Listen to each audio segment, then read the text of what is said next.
I'm sorry, we're ready? Okay. Apologies, I'm flipping through pages here. Okay, so let's call to order our regular commission meeting for September 3rd, 2025. No problem. Okay. Madam Clerk, would you please call the roll? Mayor Craw, Sorry, go ahead. Here. Vice Mayor Samara. Here. Commissioner Amsler. Here. Commissioner Gonzalez is absent. Commissioner Huntington. Here. Mr. Mayor, you have a quorum? Okay, thank you. Just a quick question. Yeah, sure. Procedural. Where can I get the link for the Zoom?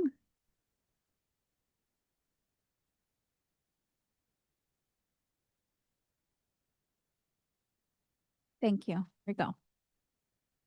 Okay, let's go ahead and do the Pledge of Allegiance, please.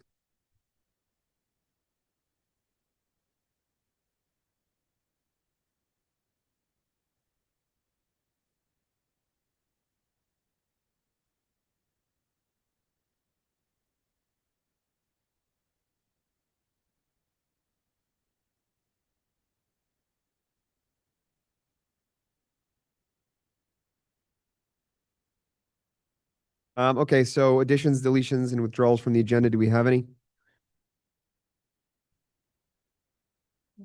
Okay. 2 yeses. Um, Solution about agenda procedures after my item, which is a discussion on the same resolution. So you can either move mine forward or move the resolution after as you wish. Brad, can we take those in conjunction with each other? You can do them together. You can put one, it's entirely up to you how you want to handle those two. So Commissioner, would that work if we just discuss them? The same thing. Okay, so let's go ahead and do that. Let's combine the resolution 2025-48 with Commissioner Amsler's discussion item. Okay. If I may, Mr. Mayor. Please. As far as 8F, which is the village attorney report, Okay, I would ask that you just move that to discussion more appropriate on the topic.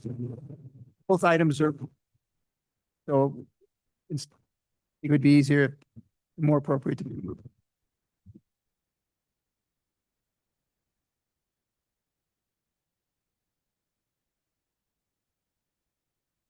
I don't want the record to be drowned out if we're getting some static.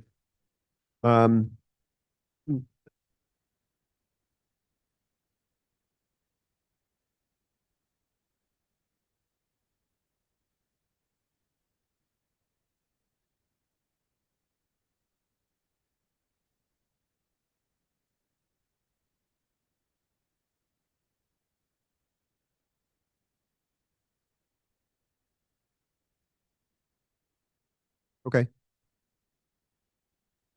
No, so I understood your request, Brad. Thank you. So moving the village attorney report down to discussion. So we'd move that down to new business, correct?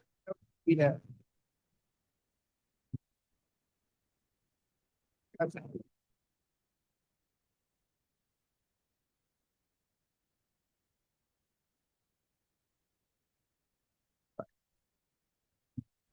Okay, so we'll be moving 8F down to essentially what would be 13. 13B. Oh, it's misnumbered here. Okay. All right.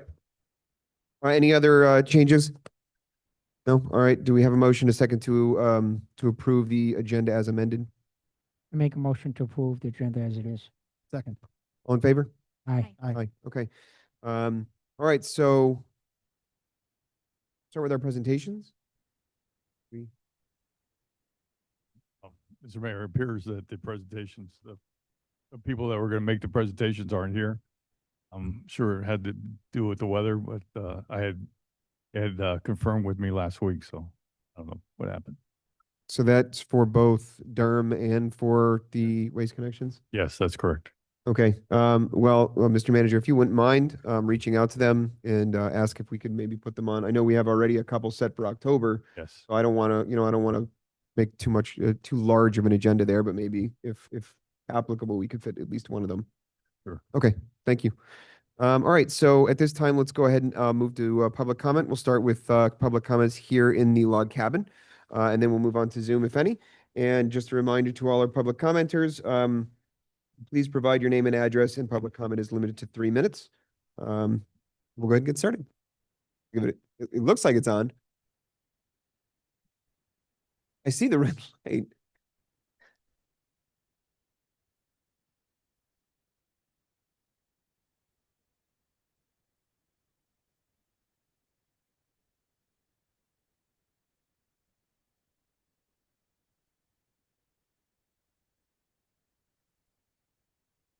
Barbara Kuhl, 777 Northeast 111th Street. Okay, on the agenda is an item about Commissioner Samaria and the attorney. It appears to be that the attorney is requesting a third party be present with any communication with him.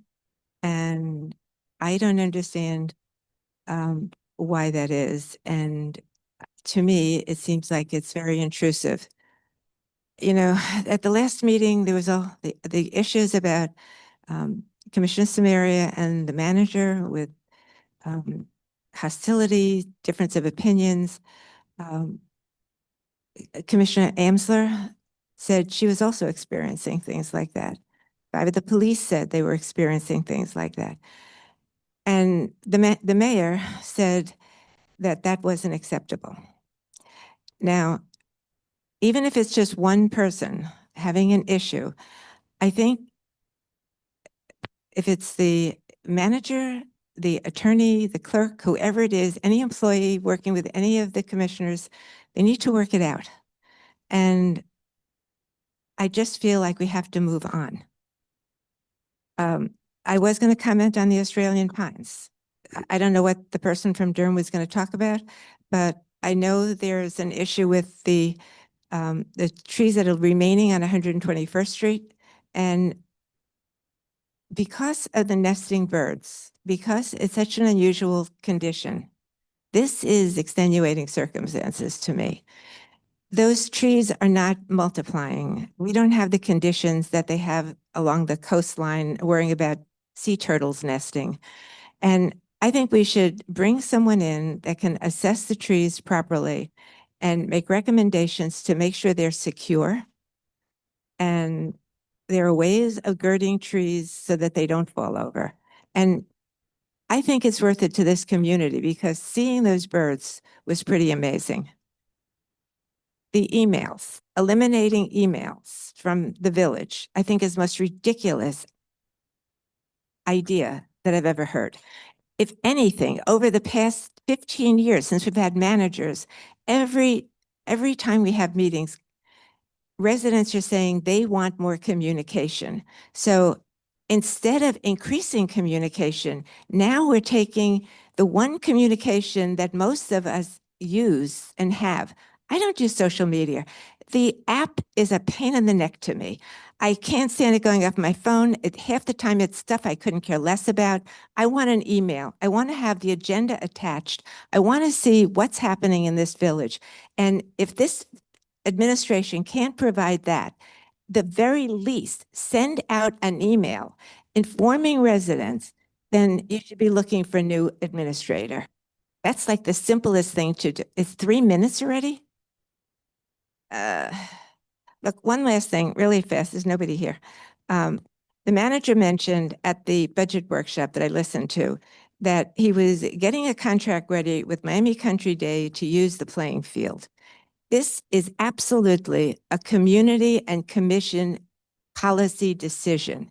This is not something that should be made between the manager and Country Day. We have no obligation to Miami Country Day. You have an obligation to residents to let them use the field that they pay for. not rent it out. I don't care how much money they're getting. Even the guy that was here, he said, you know, you might want to ask your residents how they feel. Well, I, for one, am really annoyed that this is going forward without a discussion. And I hope all of you ask, because I asked for a public records request, if there was any contract with Miami Country Day about the field, and I was told, no, there wasn't. Now, at the time, maybe there wasn't, but this is a back door, a back room, I don't know what you want to call it, deal. And I don't like it. And I'm going to put this on Nextdoor and let everybody know about this. And you should ask the manager, what is going on with this? Thank you.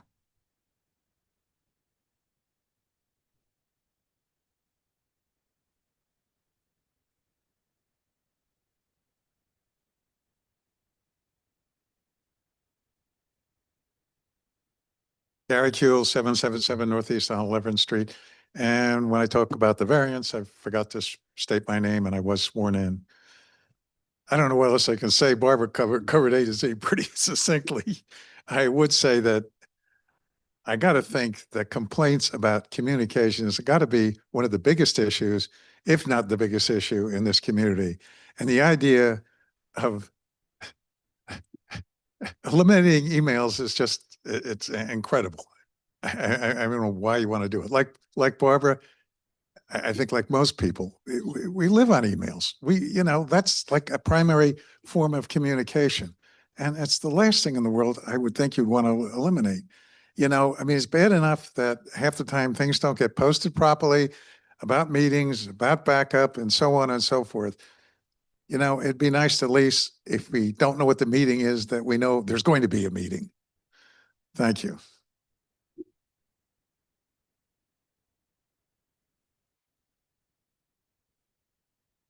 Any others in the log cabin?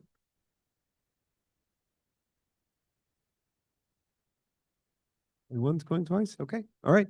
And not seeing any participants with hands up on Zoom. I think we have emails. Okay, that's right.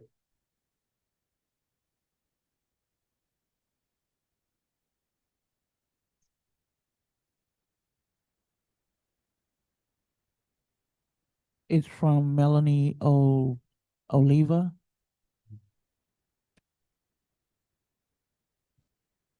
No address. Okay.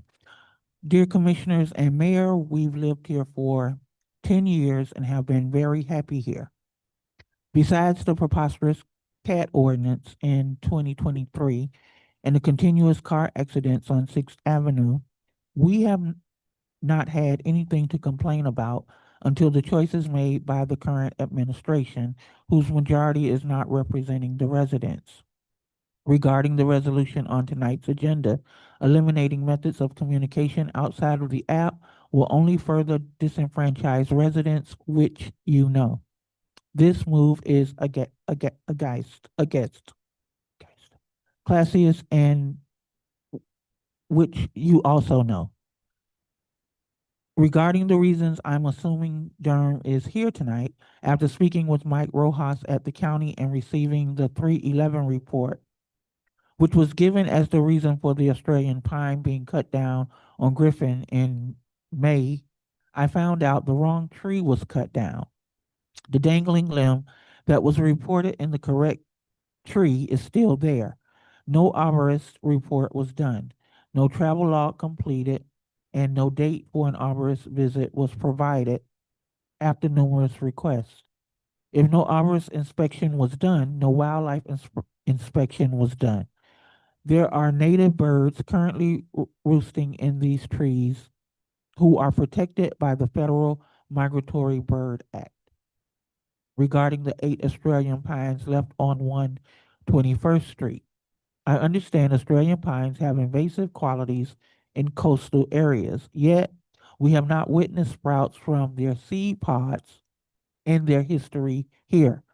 Miami Beach, Pembroke Pines, and Key West have preserved theirs with maintenance and kept them at bay with mowing. Living here for many decades, they are a part of our history and are why many of us moved here, including the birds in our bird sanctuary. They have become part of our ecosystem.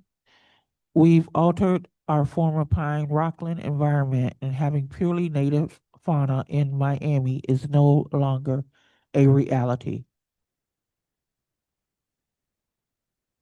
We are in a climate crisis that causes flooding, rising temps, and more frequent hurricanes with high winds.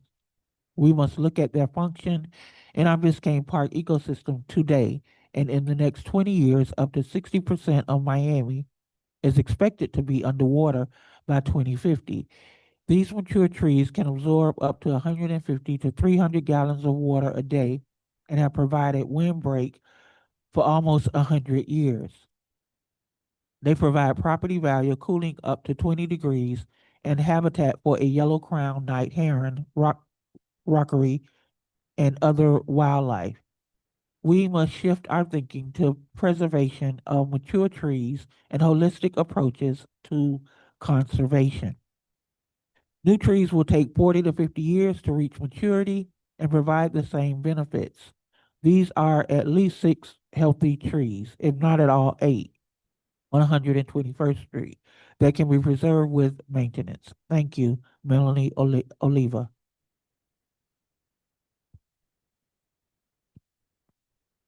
Good afternoon, everyone. I will try to log into Zoom tonight, but in case I cannot, please read this email on my behalf. Vicky Sassani Mullen, 528 Northeast 121st Street. I'm agreeing with everything that Melanie has said in her email, and I also feel the same as well. The only difference is that I have been living here for 22 years, and I think this is the first time that I am so frustrated with everything that I am witnessing and seeing. I don't understand why only one commissioner is having the gut to question what is going on. Last meeting, I mentioned the median and what the construction on Northeast Fifth Avenue has done. Furthermore, I followed up on all of you with an email. I gotta thank you, have a great weekend from our manager, and nothing else happened since then. The median today looks worse than it was when I first contacted you, now on top of the yellow tape all over it, and it's also a red one that reads caution.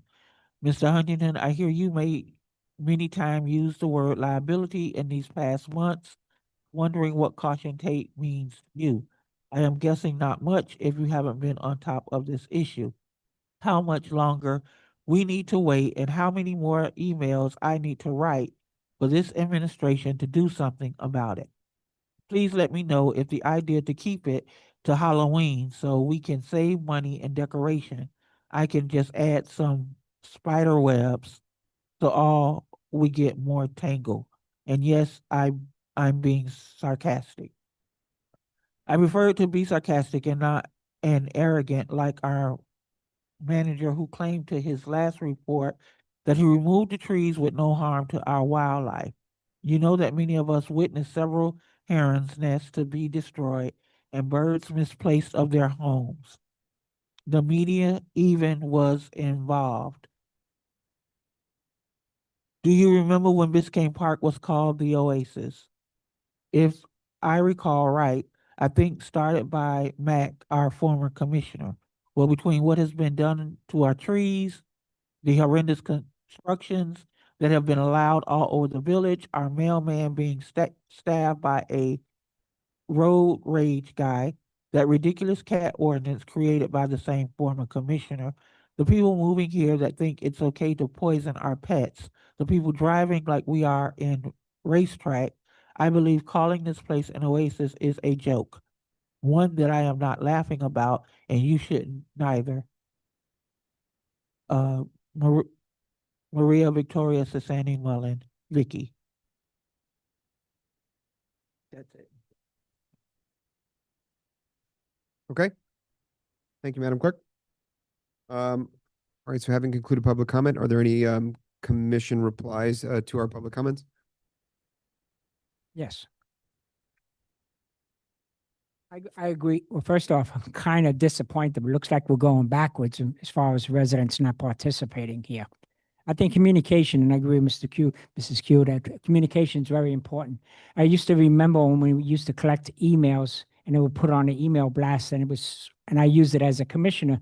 There was so many names and there was so many emails there that people were communicating. So I think we need to go back to that. The app is good, but I have problems just like she does. I have problem with it too.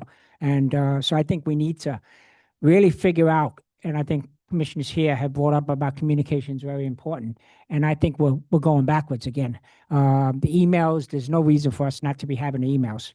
And as far as the Country Day, I think we definitely need to have a discussion. As I brought up on this, I have a problem with Country Day using our field because I think it's going to hurt our program. So we need to have more of a discussion of that. And the commission decides whether or not we're going to be using them along with the city manager. But I think we have to have a major discussion about that because I think we're going to get hurt in the long run. I don't think the money that they're putting to fix the field, if that's the reason why we're doing it is because they're going to help us fix the field, that's the wrong reason. I think we're going to be neglecting programs that Mr. Issa and everybody has at this, that he's doing a good job on.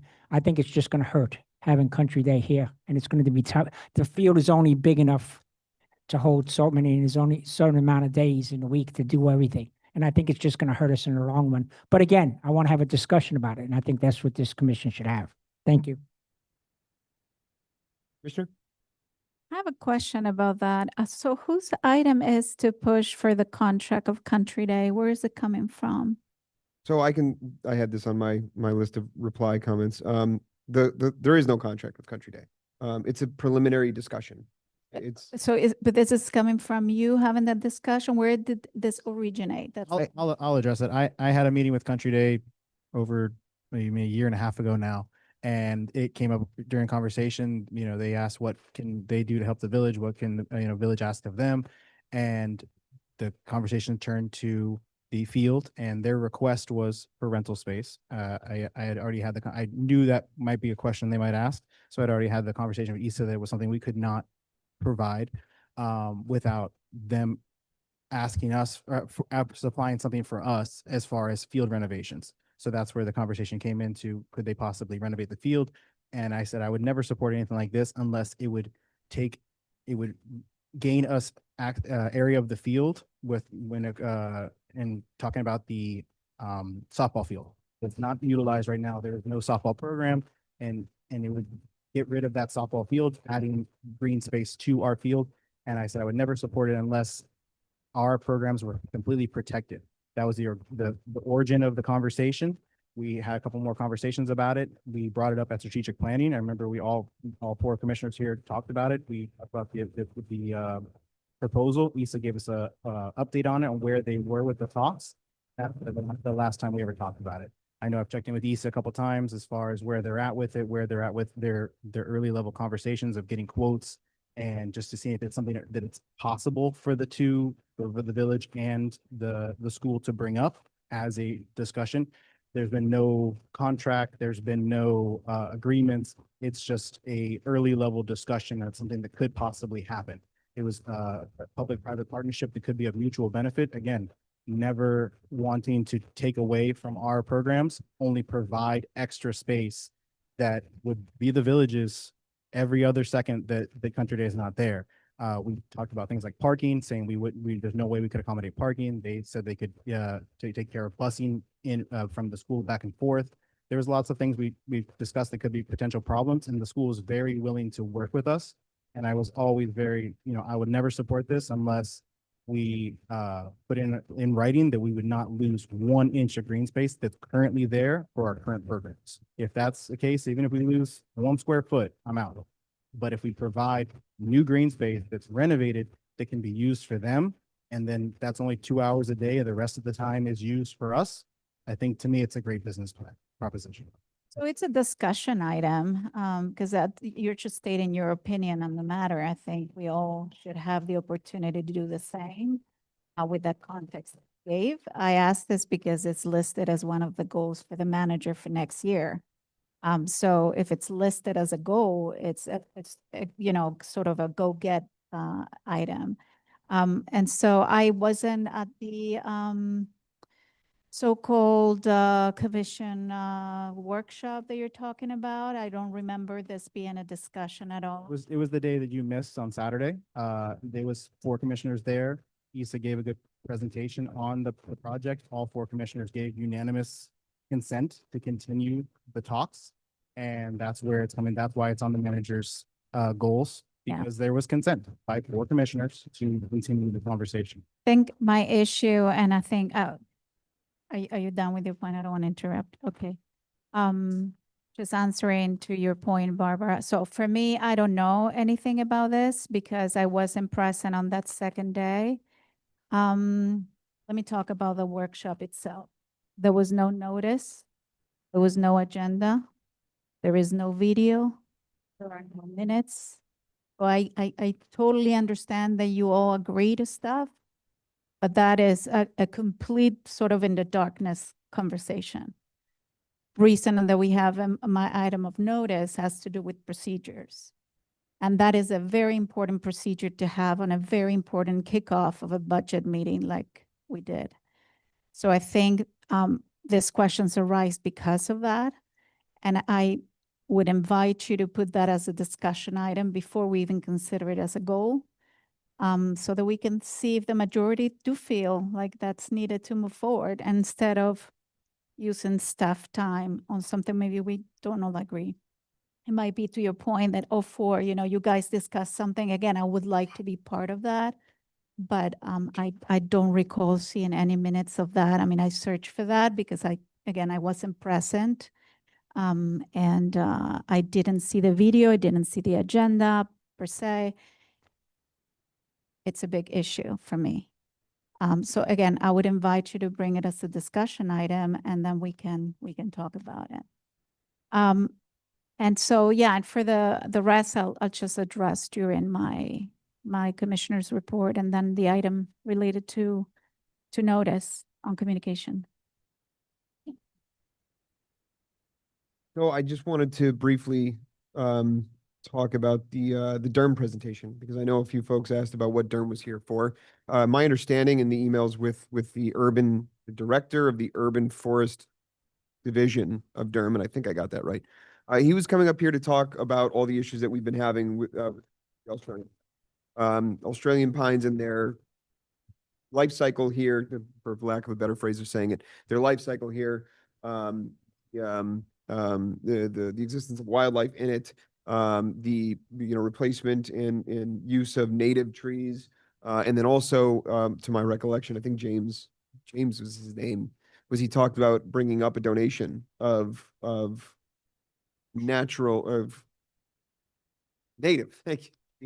native trees for the village. So I really hope that that's still on the table. That was something that he had talked about doing for us. So that's why I'll certainly send an email to him as well, in addition to the manager's efforts, because I do want him to come up here, and I'd like to have him just explain from the county's perspective, the environmental group within the county, how they view those issues. It's just kind of just perspectives. I think that would be helpful. So hopefully they will come back. I had something to that point also, because I thought, I think the manager, you put it on this memo initially for DERM, the idea of coordinating better when they come, because there was a griffin tree that I guess was missed, or there was a limb reported that wasn't really cut, but it was a different tree. So I think also it would be great to have them to see how that coordination happens between us and them when they are here. How do those 311 calls get reported so that we are also aware, sort of make check that we have our own ordinances in place, that everything is being followed up by our standards as well. I don't know if he was the same individual that we were emailing with. I think it was someone different. I don't know. I obviously Yeah. can't speak for him, so I don't know what information he would have, but certainly I think within the realm of asking him. Yeah, Or maybe they could send someone up in addition it to was from James. Durham, maybe someone. Yeah, he was from, different, yeah, you're right. He was from Durham. I just don't think he was with Urban, whatever. Got it. I'd like to concur that I would really like to have that conversation because my concerns is that, the story I've heard, I haven't seen an official report, is that the wrong tree was cut down. Right. That's disturbing that we cut down the wrong tree, but I also heard that an arborist came out and inspected. Did they inspect the tree that was cut down or the one next to it that they missed? And Apparently, and again, that's what they need to answer is there was no arborist report done. So there was a vendor that I guess it wasn't even listed as a vendor from the county who did the job. So there are several questions of coordination. Again, that it's not the first time that we have the county come in and do cutting of trees or trimming of the trees, or either, um, maintenance in general. We had, if you guys remember, 113 was closed for the piping that was put in there for weeks. We didn't know until they were here. So I think just in an overall coordination with us, when they come for a project, it's needed. But in this case, of course, related to the Australian pines more. And I don't know if you guys have driven by and seen the hanging limb that was reported. Yes. It does look dangerous. I don't know how I missed it for years driving. It looks like it's been there for years. It's so, degraded. I don't know how I missed it for years. When I saw it, looked up and I was like, whoa, that is definitely looks dangerous. I have a question. So if we recognize it's dangerous, can we have our crew take care of the limb even though it's county territory? I mean, we're saying it's dangerous, it's been reported as dangerous, it's lingering. Do we need to wait for, an accident to happen? Can we intervene? How does it work? Commissioner, if it's hazardous and if it's a threat to somebody's life safety, we're going to take immediate action on it. Yeah. If it's something that's just general maintenance, we would ask the county to take care of it. I would just ask if you can take a look with Public Works. You know the tree we're talking about? Yes, I'm aware of that. So if it seems like it's a dangerous situation, I mean, it was reported because of that. Right. I would just go ahead, if it's a limb, so it's not Yeah, a tree, it's just a limb. I think it's something we can take care of and then communicate with I the would county. concur with Commissioner Amesler. I think just taking a look at it, see if we can remove that hanging limb. It's, I don't think it's attached anymore. I think it's just sitting on another limb. I agree. Okay, if there's no other reply, let's keep moving to section 8, which is our commission reports. Is there anyone that wants to get us started on commission reports? Done, Vice Mayor? Oh, Commissioner? Sorry, I have a quick one. So, unfortunately, what happened with the cat situation that we were in the news, as you probably heard, that came about, a lot of people that reference the ordinance that was passed before. I really just take it as an opportunity. I just wanted to say that this is not the way, and I want to think most of the people would think that it wasn't the right way to treat the problem. So I did get in touch with Animal Service in the county just to understand how their TBNR efforts are structured and see how we can sort of partner with them. This is an effort that came from that time that that ordinance passed, but nothing was done since internally in the village related to TVNR. They're happy to come. They said they can provide dates and work with us. And I say this to the manager so that we can coordinate efforts with community stakeholders. They're very involved in the community of community cats, not just for Biscayne Park, but there's community cats holders across the board. So there's people that pay out of their pockets to neuter animals. And so also maybe find a way, and I'm still waiting. We have a pending call. We've been back and forth playing phone tag on this.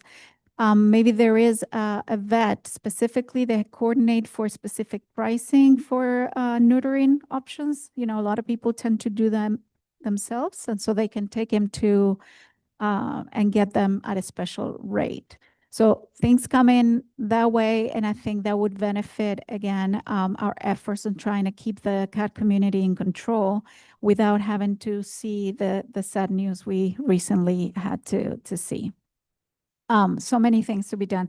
I participated on the SWMD, right? I always, South Florida Water Management District. thank you. I always mess up those the acronym, yeah.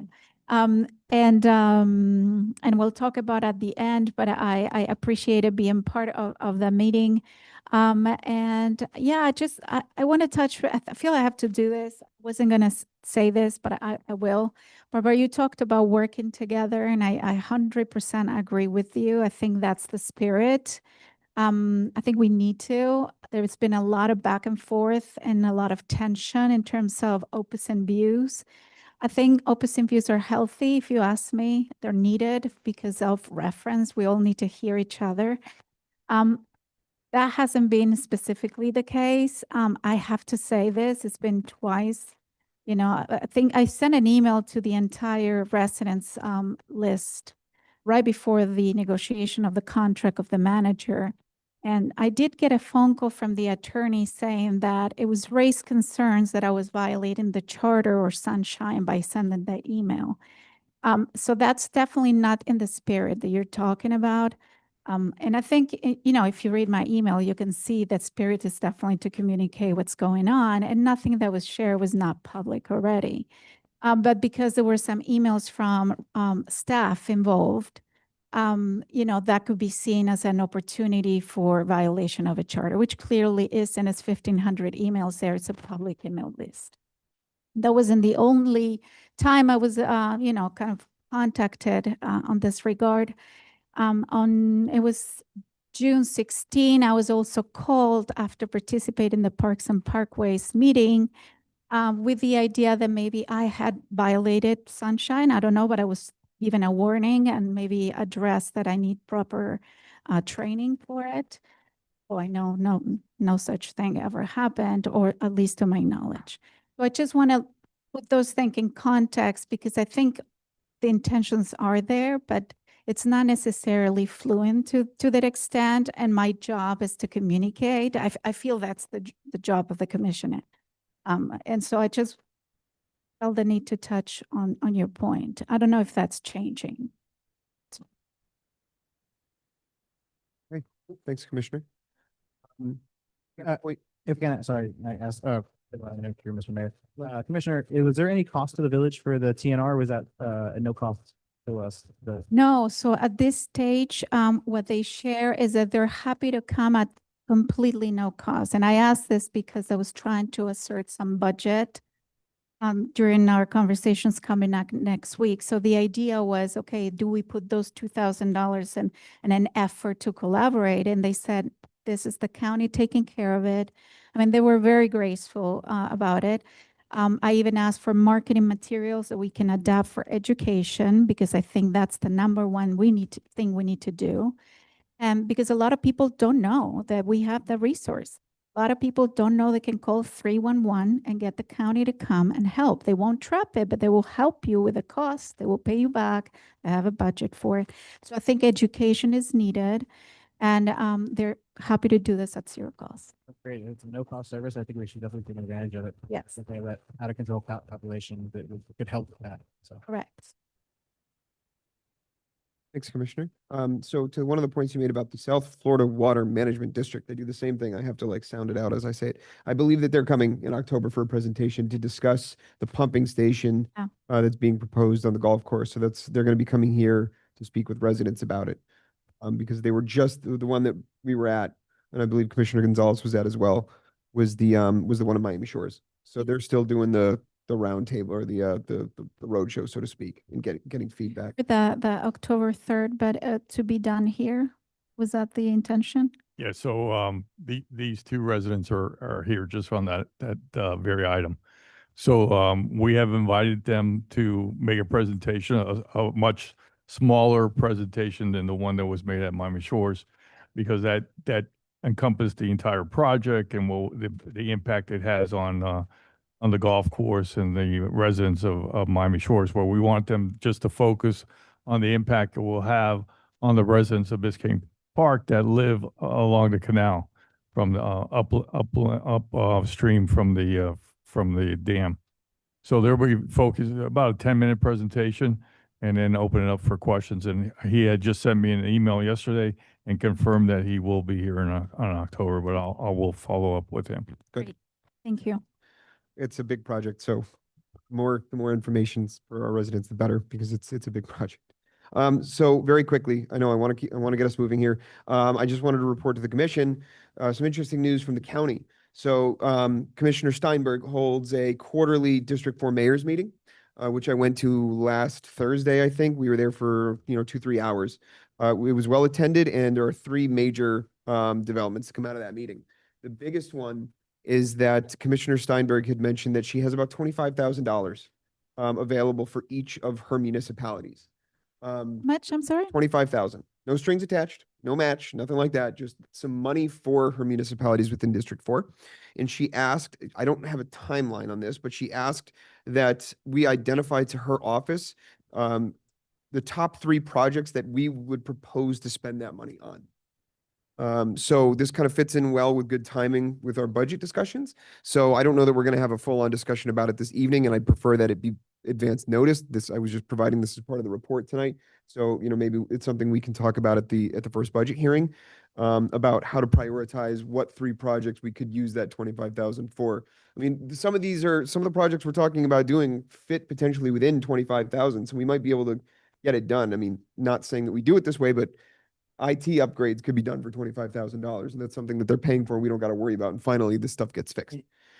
That would be able to do that, and we'll have time to do that in the budget meeting, because I think Right. that'd be a good idea to bring it up for the budget. Yeah, so it's good timing. I'm glad she brought it up now, and it was actually a welcome surprise. I had no idea. So that was really very helpful. Interesting update from FEMA. So as everyone will recall, when we have natural disasters, FEMA reimbursement, the way that it works is the county starts collecting receipts, so to speak, for damage and for emergency recovery. We have a threshold of, I think it's 25 million, where the county has to meet 25 million damages and equipment and everything, and then FEMA relief starts kicking in, and that money starts flowing into the affected communities. From what she's heard and what the county is hearing is the federal government is likely to expand that $25 million threshold to anywhere from 60 to 90 million. And her assessment is that we may never see another FEMA dollar again. So I texted with the manager while I was there, and that's something that we certainly need to consider when we're talking about reserves at the upcoming budget meetings. Because if FEMA money is potentially not in play, I don't know that it will be. This is just speculation from what I understand. That needs to be part of our considerations. So I'm glad that she brought that up right around the time that we need to start thinking about it. The last item that she mentioned is kind of interesting. It's related to traffic.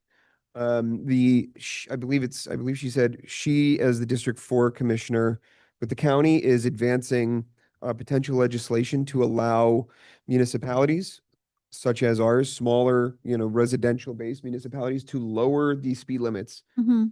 on interior speeds to 20 miles an hour.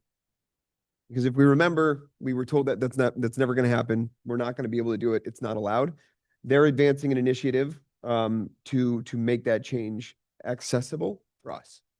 And the ILA did not allow us to change speed limits, did it? Not to lower. Was one of, not to lower, so this would Oh, help. that's- Got it. So one of the things that she's going to be advancing is a proposal to do just that. Okay. So could be something that we could kind of look at as that's going through, and maybe look to lower the speed limits in our interior streets if it's something we want to look at. But interesting updates.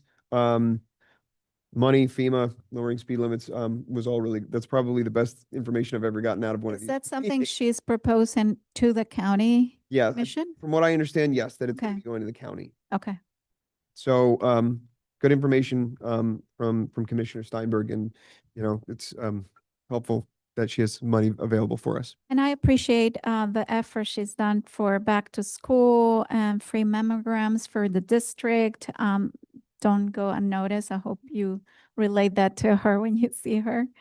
Thank you. Yes, I'm always very thankful to her for the help that she's done. Commission. Absolutely, absolutely, always. I want to say thank you for the mayor, update, Mayor. I definitely would like to have that conversation at the first budget hearing to identify those 3 top projects. Hopefully it can be a discussion item. Yeah. And I really like how you did that. Good, bad, good. Nice little sandwich there. Started good, ended good. Totally unintentional. All right, so if we don't have anything left for commission reports, let's move on to our department reports. I'm going to try and move through these as quickly as we can without running over too much. Code compliance is our first one listed. Do we have any questions or anything that we'd like to address with code compliance? No, hearing none. Okay. Building, anything on building? No, hearing none. Okay. Police, we have our chief and captain here with us. Thanks for joining us. Do we have any questions or anything we'd like to talk to the chief or the captain about with respect to the report, Mr. Manager? Your mic's off. Is the chief going to be sworn in or he was Yes. already sworn in? Yeah, Mr. Mayor, if I could. Yep. I have my manager's report, which covers all the department reports. Okay, If I could just go over that, it'd be cover everything, so, if that's easier for you. certainly, so I know we do have two departments here with us tonight, so I do want to give an opportunity if anyone wants to ask any questions of our department heads and our chief, Issa and the chief. If anyone has any questions for either of them because they're here with us before we move on to the manager's report. Lisa, are you ready for Halloween? Yes. I don't know. Hopefully with better weather. And, Okay. and also, yeah. Also Winterfest. You ready for that? Okay. Biggest. Okay. All right, so Mr. Manager, I know you you wanted to address the LTCs that you have on here and updates for departments, so go Right. ahead. So, good evening, Mr. Mayor and Village Commissioners. With respect to the police department, as you're aware, the police chief swearing in ceremony is this Friday at the log cabin at 6:30. I hope everybody can attend. Light refreshments will be served afterwards. Early this morning, around shortly after midnight, a large tree fell across 107th Street near the railroad tracks from a private yard. The tree was blocking traffic. Police were able to respond and redirect traffic. And they also notified John Jenkins from Public Works, who along with the police department were able to move the debris to the side of the road so the traffic could once again flow. The code compliance department responded to the residents this morning and has opened a case for the location to have the homeowner clear the debris and remove the damaged tree. The police department has also assisted me in getting 3 estimates to upgrade our audio visual equipment and IT equipment for the log cabin to improve the quality of our videos for our meetings.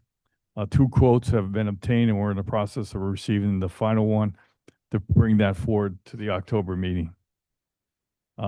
Congratulations go out to our recently hired police officer, Jorge Remedinos, who was recognized by the Miami-Dade County for serving as a school resource officer.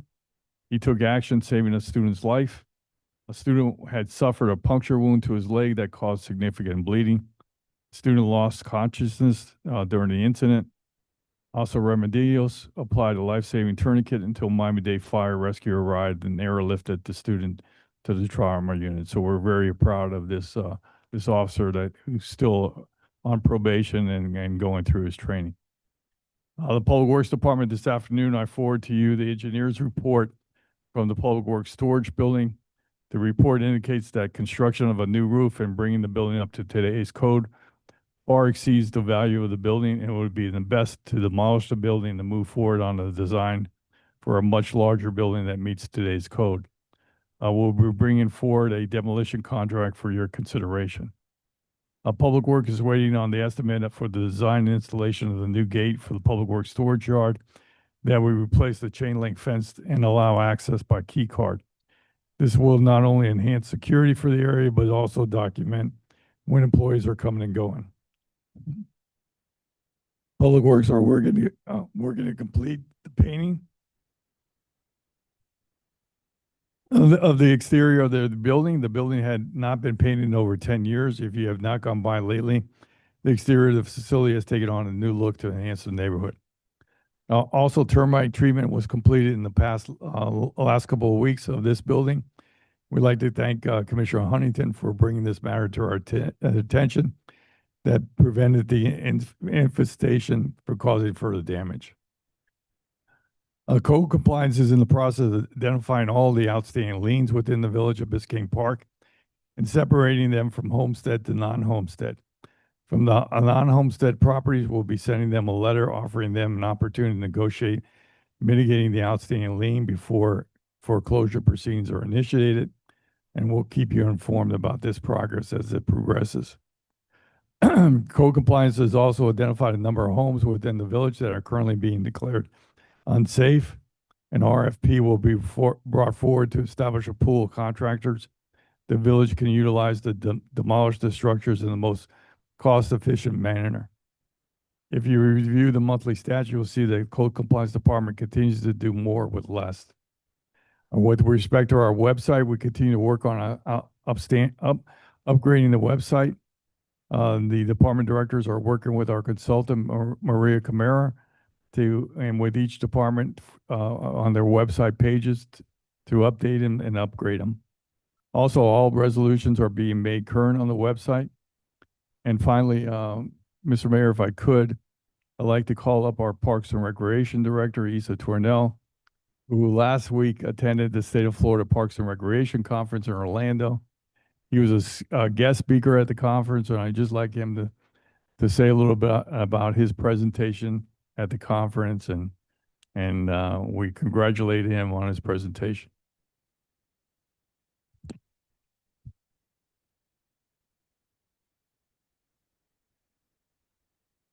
Good evening, Mayor, Commissioners, residents, staff. Yeah, attended my annual Florida Parks and Recreation Conference last year in Orlando, as I do every year. This year was my first time presenting an hour-long session. The session was titled Challenges of the Small Guy, How to Succeed Big in a Small Municipality. I've attended this conference for a number of years, and a lot of the classes tend to go over our heads in regards to funding and financing when these large municipalities are handling these courses with some budgets larger than our whole community budget. So when they sent an email out a couple of months ago asking if anyone had any session ideas, I sent an email thinking it would never be responded to, and 2 minutes later, they had already locked me into a time.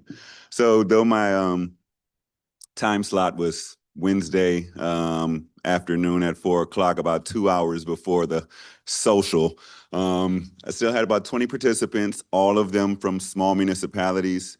I had even printed out the population and size numbers of all the municipalities in Florida, and one by one, we kind of went through each municipality of everyone who was there to see their rank. We are 243, if anybody was curious, in size in the state of Florida out of 411 municipalities, the smallest being Marineland, which only has 18 residents. So largest being Jacksonville, obviously, and Miami is second. So it was a wonderful experience. I have already applied to, again, participate next year as an instructor, and hopefully I get a better time slot. So appreciate you all funding this for me every year. This is amazing. Going to these sessions, I learn a bunch. The keynote speakers are always amazing. So it was a very productive week. So thank you. That's excellent. Yeah, well done, Isa. Thank you. Great. Well, Isa, thanks for updating us on that. And Mr. Manager, thanks for having him join us to brief us on the panel in the conference. So does that conclude your report, Mr. Manager? Okay, great. Are there any questions for the manager on his report before we move on? No? Okay. Mr. Manager, thank you. All right, so our next item is our consent agenda. Excuse me, do I have a first and a second to approve? Motion to approve consent agenda. I'll second it. All in favor? Aye. Aye. Aye. Okay. So we have no ordinances. Let's move on to our resolutions. I know this is a combined item, Commissioner Amsler, with your item. But let's start with reading the resolution. So Brad, could you please read resolution 2025-48 for us? Yes, a resolution of the Village Commission of the Village of Biscayne Park, Florida, amending of the commission meeting and agenda procedures last adopted by the commission via resolution number 2025-18 by amending section 1B notice to remove the requirement of sending notice via the village's current email list to update the procedures to be in conformity with the village's use of the village's current app, GoGov, authorizing the village manager to all things necessary in further of this resolution and providing for an effective date. Okay, thanks, Brad. And so why don't we get a motion and a second to move the resolution to discussion, and then Commissioner Amsler, I'll have you introduce your item. I make a motion to approve resolution 2025-47, adjusting lien search fees. We're on 2025-48, the amended meeting rules and procedures. No, that's consent. We're here. Sorry, I apologize. Approve resolution 2025-48, meeting rules and procedures. Okay. Second. Okay, so let's move that to discussion. And so before we begin with that, Commissioner Amsler, do you want to introduce your item? If you don't mind, I think I would let Commissioner Huntington explain, since we started by the resolution reading. Okay. What's the purpose of your resolution and why did you feel you had to bring it up prior for discussion? So, that's fine. After your notice, or your discussion item last month on notice, I went ahead and did some research with GoGov and our, Right, yeah. it's very, this noise that keeps. my microphone. Do you have maybe a mic on in I'm the just gonna say maybe, computers? drag this one over there, maybe try that one if it'll reach. Sort of.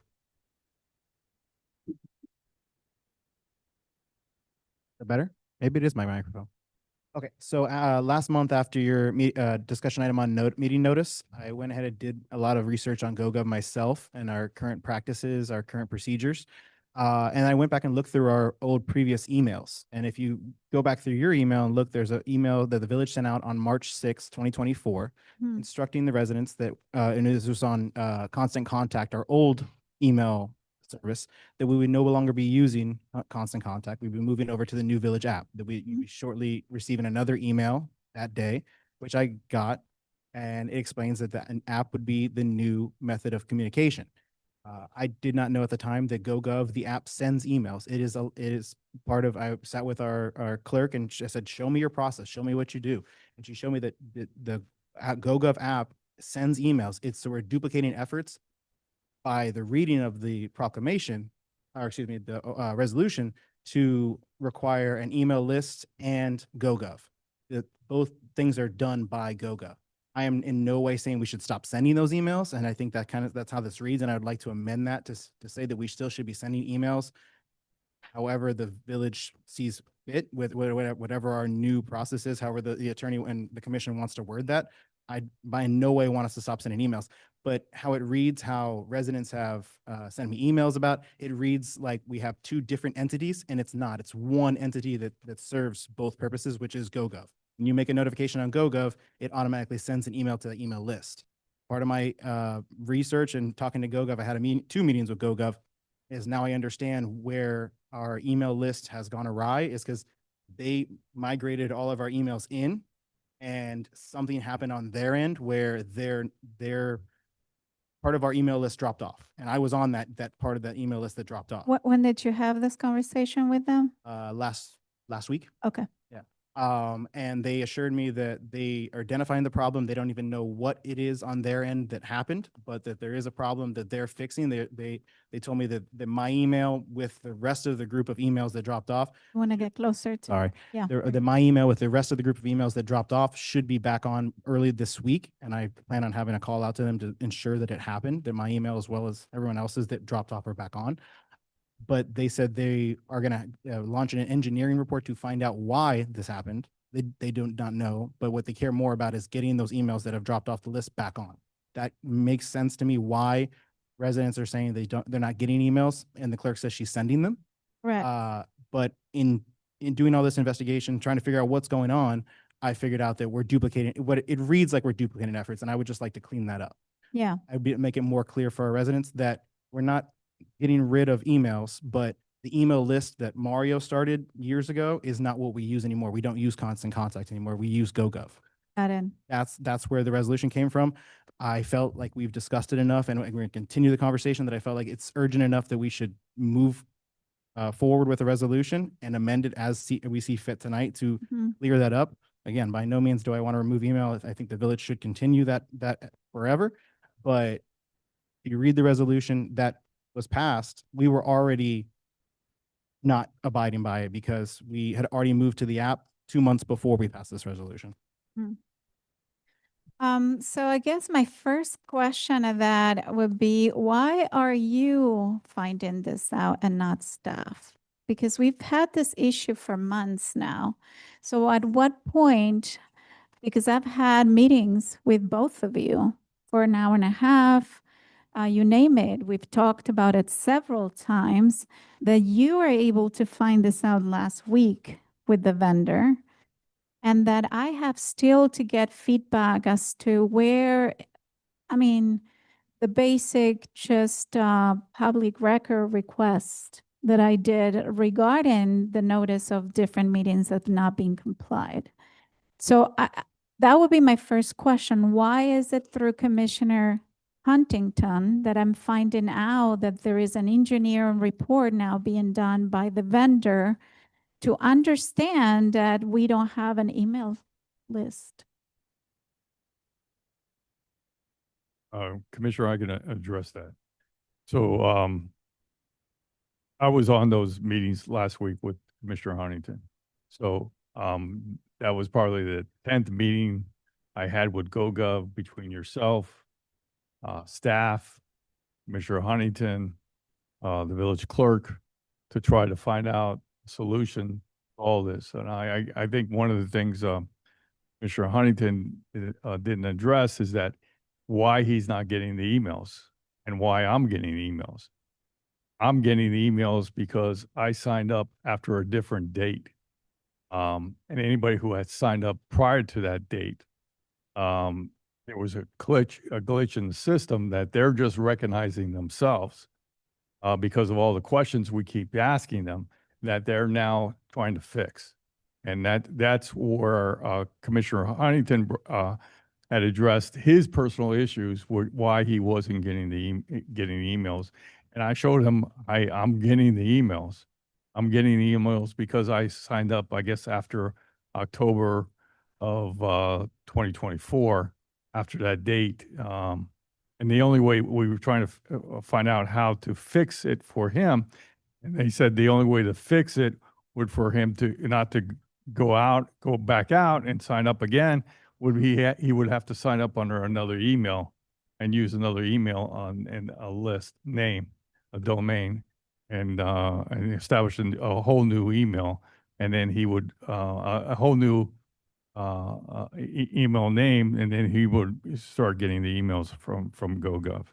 So we've been working on the solutions, Commissioner, Mhm. for a very long time. I mean, I guess since you brought it up, and that's about the 10th meeting I had with GoGov to try to find solutions. So, okay, that should have been brought up to me because I had I have an item related to notice that would have been very helpful information. Because that would have put context to what you're saying today. And Commissioner, if I'll address it, that in these meetings, when I recognize, I didn't pay attention to my personal email that much. I pay attention to my village email. So I didn't notice until the manager showed me, hey, look, I'm getting the emails. I said, wait a minute, I don't think I got that email. I went back and looked, and that's when I identified that I hadn't been getting them for a while. So I approached that meeting with GoGov as use me as a case study. Use my email to track back and figure out when the date was that something changed, that we stopped getting those emails. And that's how GoGov identified that because I even tried re-signing up. I signed up again. And they identified that if you signed up under the old system, whatever changed with them, and the change seems to happen around October 2024, you would get recognized under the old system. That system doesn't get the emails. It's only the new signups. And that's Yes. the fix that they're doing, that they're in progress. And like I said, they've assured me that sometime this week, and the mayor or the manager as well, he was on the meeting, they'd assured the village that sometime in the next week, this week, we will see that change and that migration back over to one email system. Can I Um, suggest something? Yeah. Can we have GoGov come to one of these meetings? And just talk to us? Because this isn't rocket science. We Email asked, list. so their corporate offices in New York, Okay. and we tried to see, hey, can you have somebody, a representative down here in South Florida? No. And they don't work after 5 o'clock. You know, they wouldn't zoom in after 5 o'clock. So we're still trying to talk some way to get them to make a presentation or something, but we'll continue to do But that. to your point, it isn't rocket science. To be think honest with you, Myself, and I've got the it's- same thing. No, it's not rocket science. And the vendor is going to tell you a bit of what you have said before. I mean, this happens all the time with technology. Softwares get updated, engineer comes up with a version 3.0. It doesn't matter. It happens. And we just need to hold the vendor accountable to make sure that they provide the service they were contracted for. That's number one. I think, again, this would have been helpful information considering my first meeting related to this was back in June. So I do have a problem with not having this sort of feedback. And since June, we've been talking about issues. Now, I'm going to give you the example of my email because my email was put as an example. The email that I provided is my personal email. I have several emails. The one that was listed, a different email. The personal email needs to be removed. I didn't give authorization for GoGov to include it.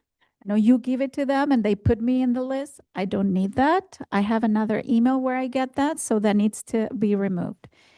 But I was getting also some, not all, because I show the manager. I'm getting some notices, some I'm not getting it. Doesn't matter, guys. The purpose of this came about a meeting right after we selected the manager. It was a contentious meeting. It was a lot of different opinions about what it needed to happen or not. You have a divided commission. It's the reality. And people had the opportunity to come and say what they saw and, vote for whoever they thought, in terms of candidates. Now, that didn't happen. That wasn't noticed. I think the link was a day prior put online. I mean, it's not even 7 days we're requiring. That's the norm. That's why we have 7 days. I was doing some research. That's the average that is required. Otherwise, it becomes an emergency. So we didn't allow that process to happen. Now, some of the feedback I got is, oh, because you didn't choose the manager, so I'm kind of going through this because I want to re-vote. No, I absolutely comply to the majority of this commission. We have a manager. It's 100% on board. That is not my intention. My intention is to bring it forward because it keeps happening. Even if after I've raised it up, after residents raise it up, and you have an attorney saying, you are in a legal deficiency. You're putting the village at risk for legal deficiency. And it was a very straightforward suggestion. In the July meeting, put the 2 actions that need to be voted, so they are voted on, and move on with the agenda. They would have been a yes, yes, yes, no, no on the 2 items that were not properly noticed in June. I wasn't even on the July meeting.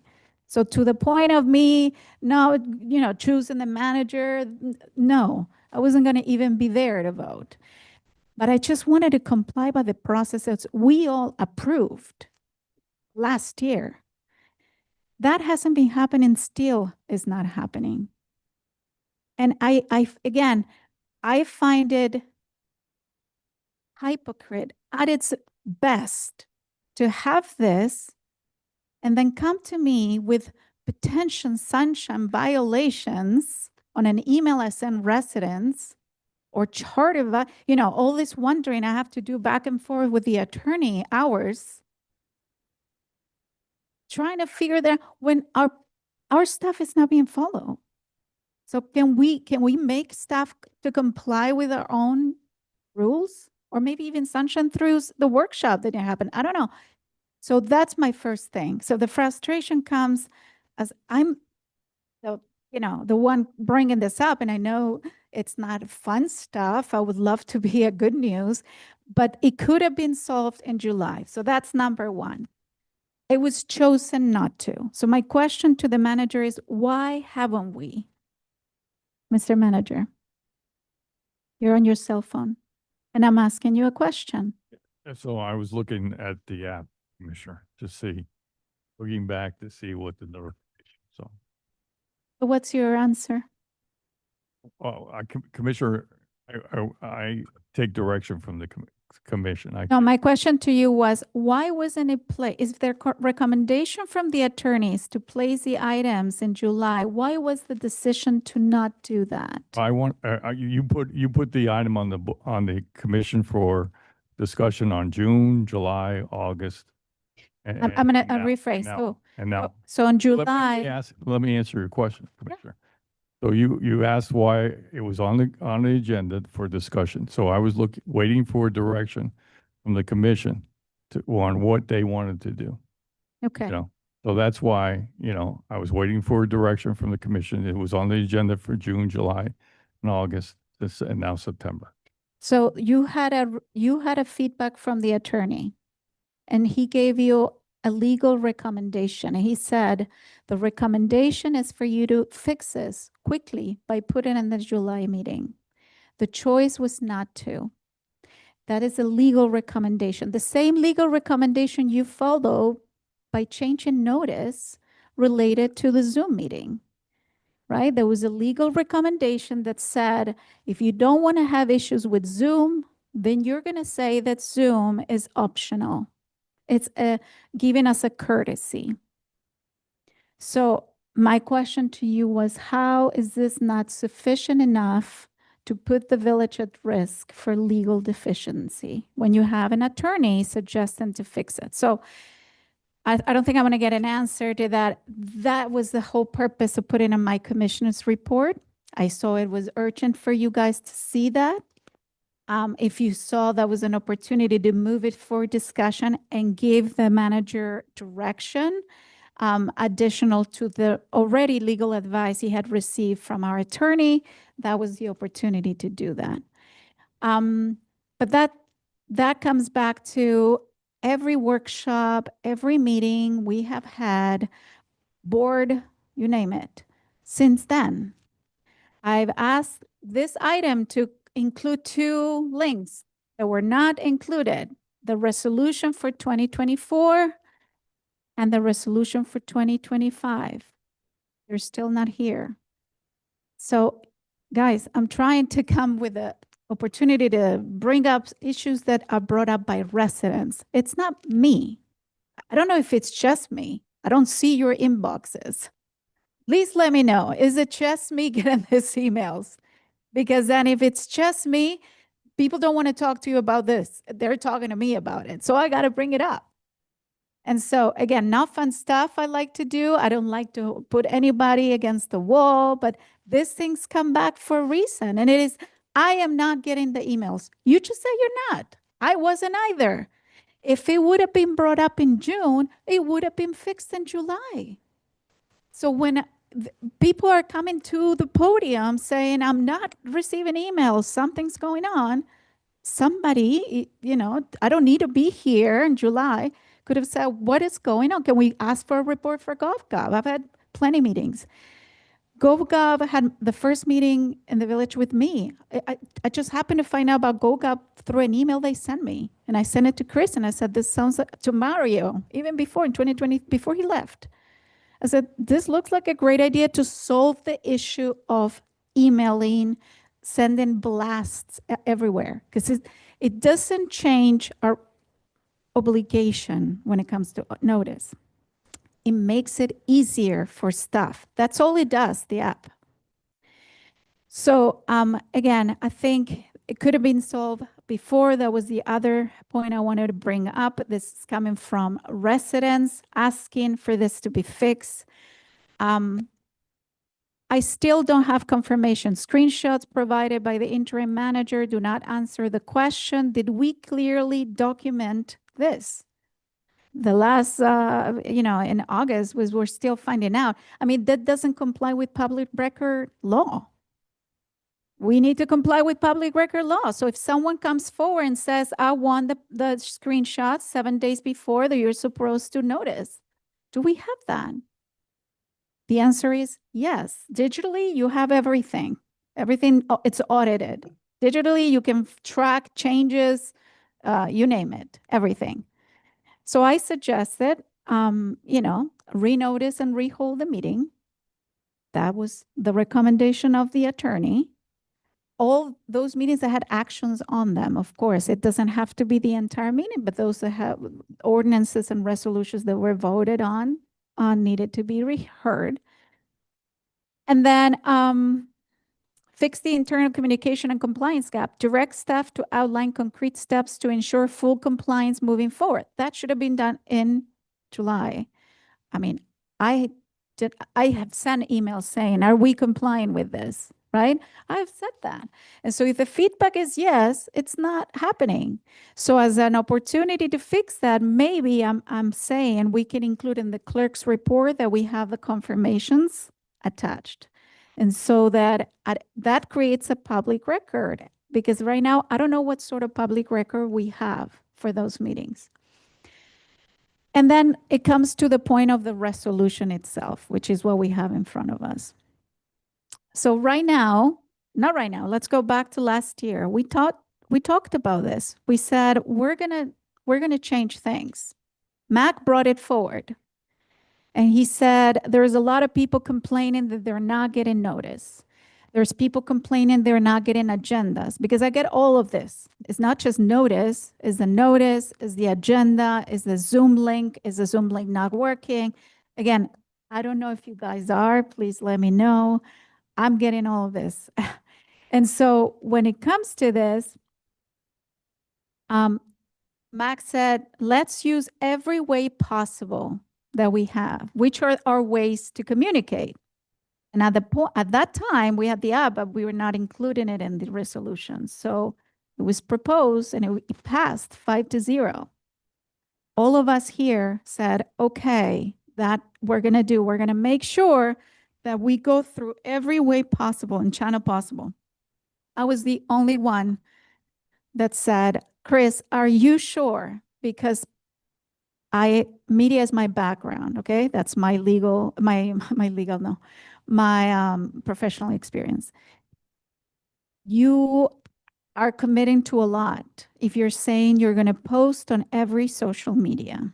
Are you sure you can do that? And the answer was, yes, we can. The reason for it is because GoGov provides a background where you just click. It's as simple as clicking email, newsletter, social media, and then it distributes it. So you have a backup. It says when it was sent. It can tell you how many people it was sent to. So all of that is part of the report you can ask the vendor. And it doesn't come from the app as it states in the resolution. We don't do that through the app. We do it through a software that is a web-based software the staff has control of, okay? But all it does, GoGov, Constant Connect, that is, for us, means nothing. That's just background for staff to manage how they blast this information. For us, the resolution is how we're telling them we want people to find out. And it's through all possible media. That's what we did. So that's what I was asking you, because for me, the resolution I have in front of me does nothing different than what we already have. You understand? So we already have emails. Yes, check. We already have social media. I mean, we were told last time there was no social media. No, there is. I mean, I wasn't in the meeting. I had to listen to it on the July meeting. Staff told you, no, there is no social media channels. We have 5. We have Facebook, we have Twitter, we even have LinkedIn. So we have, do we need to push it across everything? Probably not. That's what it says, most appropriate. If you ask me, next door, because that's where people are, and that will make it public. If you ask me, Facebook, it's one of the simple talks, you know, even if Nextdoor was too much, just by talking social media, that would comply with the resolution. So we have it going. We just need to make sure it happens. And that's our job. That's why I'm the one constantly, can we please make sure that for the next meeting, we comply to resolution 2025? And the answer is yes. And then we don't have a list. We don't have a social media, because you're talking about the email as if it's the only problem. That's not it. We're choosing what to do. So again, we have a resolution in place. I stand by what we approved. Nothing needs to be changed. The app you call it could be tomorrow something else. Could be a text. Actually, GoGov does that too. They send you text to your mobile if you wish to. So it could be different ways. It could be Constant Connect. It's not being solved. Right now, you can go in the website and there is a section to say register for email. You can register, and the bottom it says constant contact. It's not updated. This could be the glitch you're talking about. It's because the website is not updated and the app feeds from the website. We don't control the information that GoGov publishes in a way that we tell them what to publish. They just feed from whatever we have on the website. So as long as the website is defective in a way, might be pulling defective information. We just got to make sure that they get the right information. And for that, it's a call with the vendor and say, where do you have for contact information? This link. Okay, check. What do you have for permitting? This link. Check. And you go through that and you're like, okay, all the information is checked. So now everything you have in there, anybody that goes to the app has the correct information. That's a process that needs to happen with staff. So I thought this was a manpower issue. My questions to GoGov were very simple. And it took me a while because I wasn't even given the direct number to GoGov, you know, because I couldn't talk to GoGov unless you guys talked to GoGov at the same time. Ridiculous. So again, I had the first demo. So I remember watching the demo and saying, okay, you just simply tug and sense it, makes it easier for anybody. And Pamela showed me, open the computer, click, click, click, email, blast. So that's not the problem. We have the capability with GoGov. That's the good news. We just need to comply. So I completely agree. We need to comply, but I think we need to provide a little more clarity on the resolution because I've received the emails too, and the email says right there that we're not sending the emails out via the email list, and they refer to the constant contact email list. They don't it reads as if we're using the old email list, and it's the same. And the emails that were sent in March 6th of 2024 explain that constant contact list is getting merged over to GoGov. Maybe you missed it because Commissioner, it says in there that every email that was in constant contact was getting sent over to GoGov. That's Right. how your personal email got over there. And then the second email said, if you'd like to be removed, just follow the typical removal procedures to have your email taken out. Yes. So I missed- that clarification you're saying, it's key. I agree.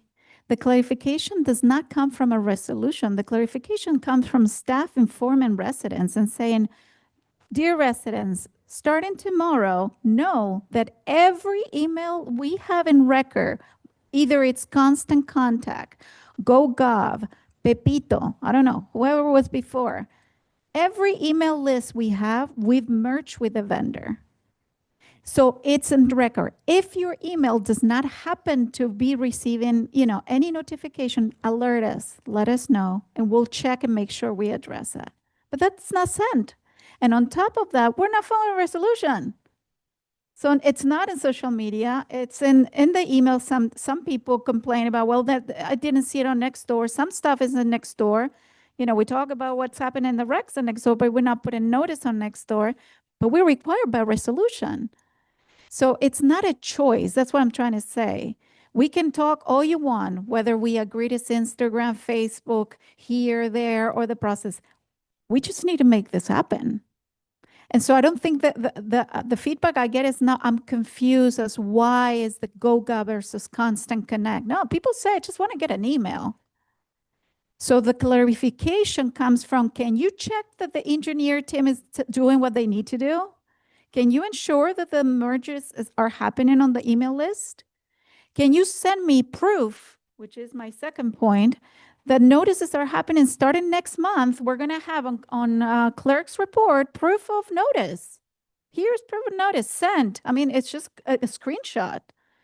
Okay, so everybody's aware we are sending this. If you haven't been addressed, please report to the manager's office so that we can fix it for you. And we'll talk to GoGov. That's all that needs to happen in my perspective. This is not a policy issue. This is an administration issue. And Commissioner, I'm glad you brought up social media a couple of times because I think there needs to be a broader conversation of social media because I think also the resolution is very open-ended when it comes to when it says social media when applicable or when appropriate social media. Who deems appropriate? Us, the For manager? example, I'll tell you, I'll answer that. You cannot post an Instagram unless you have an image. That is the only reason GoGov does not have Instagram yet as part of the distribution, because the requirements, the specs for Instagram in order to upload a post requires an image. So, for example, Isa can post pictures on Instagram account that we have, but we couldn't put a notice per se unless it's a picture of the notice, right? So we could do that. That would be enormous amount of time from staff to do. So that's where the appropriate comes from. We noticed people about the Australian Pines in March in Nextdoor. We noticed people about our next mobile event for IDs on Nextdoor. Maybe we choose Nextdoor, but you're not removing here all of them, but it might be that in 3 months, and last time I spoke with GoGov, they were working to expand the social media buttons. They will click and they go through all of them because this is constantly changing. The landscape of social media is changing. So you're not going to just put it one, you're just going to say social media where appropriate because you're making the best assumption that where notice should go. Does notice fall into a platform like Instagram that is image-based? No. Does it fall in Nextdoor where people talk about neighborly stuff and where, this sort of issues come up? And we've heard from residents on Nextdoor about the issue. Nowhere else. They don't come to Facebook and Instagram. Nextdoor. Then just put in Nextdoor. And that complies. Just one of them would comply with the resolution. So I don't see it as a confusion. I think it's just a little bit of putting yourself, and common sense right now is, where's people complaining about this? And it just maybe it's posting it on Nextdoor. It was posted once, I think as a copy paste with the text. You just need the link, the link of the agenda that has the time and date and address and the notice placed in it. It's a copy paste. Listen, to me, there is no excuse. I spend a lot of time in this, much more than I would like to. Believe me, I would love to be talking, like I told you, about grand situations going on. This has been my 2 months. Because it's again, I'm the one bringing it up. But it's not an excuse. We can literally copy. How did I send my email to the entire village? Because I was told there was no email list. I mean, the attorney called me and said, I'm sorry, but the staff is telling me there is no email list. What do you mean, no, there's no email list? It's the same email list I share my updates with the residents. It's 1,500 people in the list. Public record, anybody can access that, okay? I don't control that. So if someone tells me, can you remove me from the list? I'm like, you can go and talk to the managers to be removed from a public record list. I don't control that list, okay? Copy paste. That's what I did. It took me 5 minutes. Copy paste, copy paste. I did it in 3 sections and sent it. So the time, the platform, the engineering, I just grabbed the list, copy pasted and sent it. Is there maybe emails missing? I'm sure. I'm still waiting for the latest update I requested a month ago. So yes, there's going to be other. I'm not getting any of those. And they have mine. The only emails I get is if the village manager sends me an email. I don't get any other email, and I'm registered with GoGov. So you need it, you can ask and raise that. How I'm not getting any emails. Yeah. And the same thing with the apps. That's why I was asking you about the app, if the app is done by GoGov.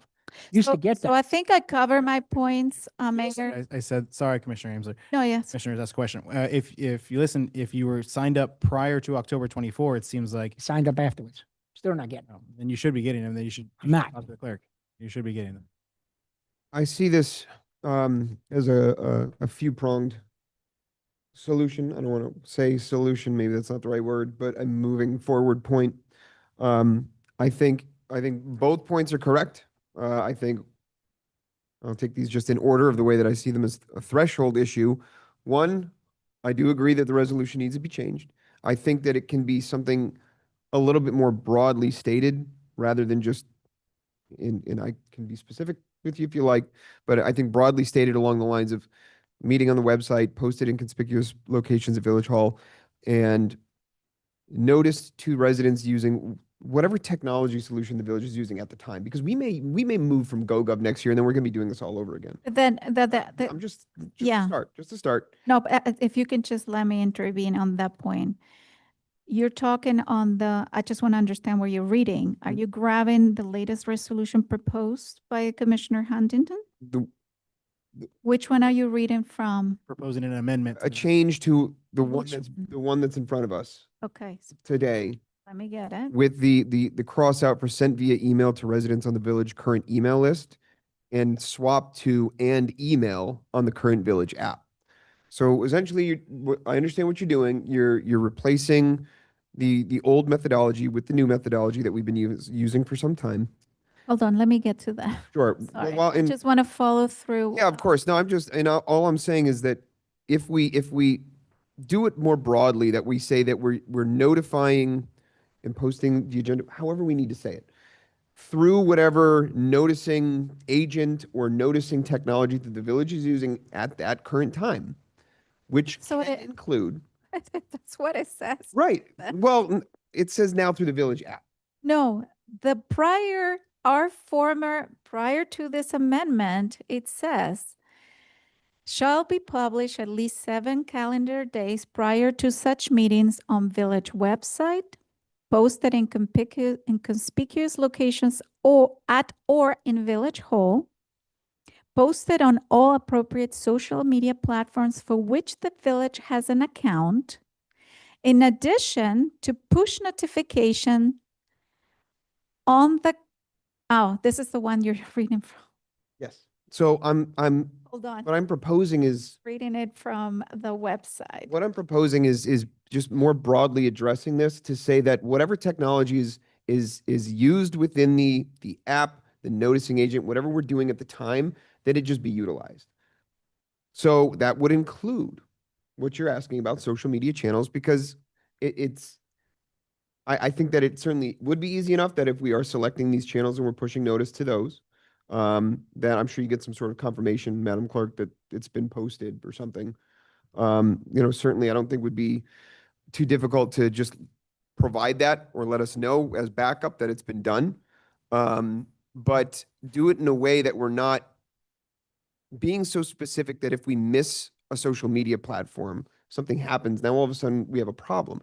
If it's doing it through whatever channels are available to us in the noticing agent or app that we are using at the time, then we're complying and we're still doing email. And I'm not saying remove email, keep email in there. But what I'm saying is just be more broad to say that we will do it through these things, because who knows, maybe Instagram gets added. If we don't put Instagram and it gets added later on down the line and we're using it, does that comply? I don't know. I don't want to get into the details of this discussion again. I want to know that it's going out through email to the people that should have access to it, and through the app users.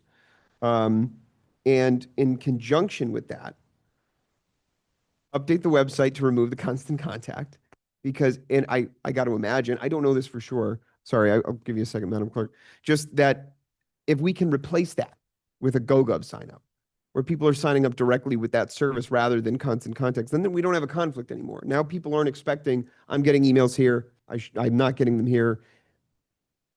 GoGov, to your point, Commissioner, GoGov was brought to us, you brought it up several years ago, as this is supposed to be the one-stop shop.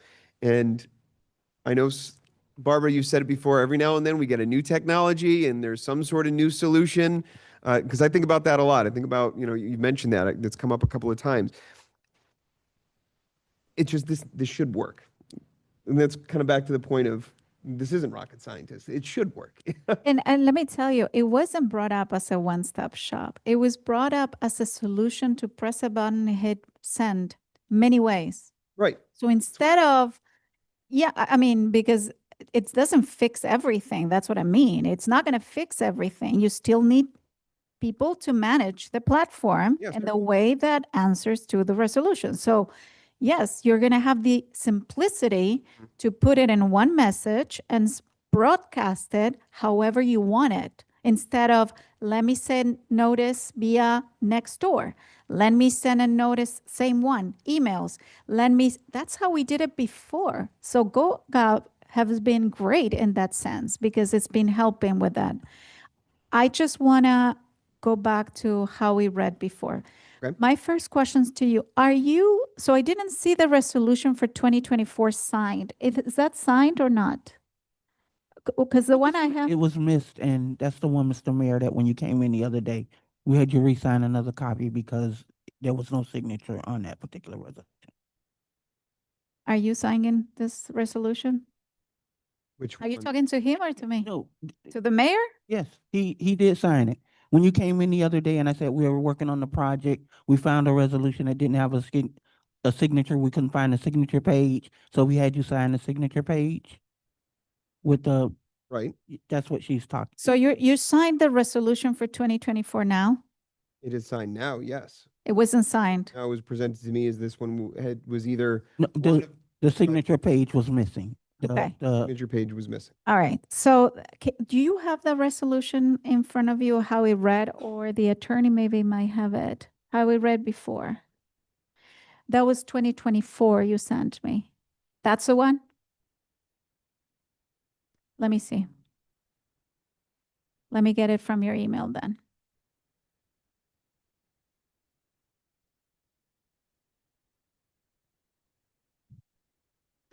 (2024-18) here.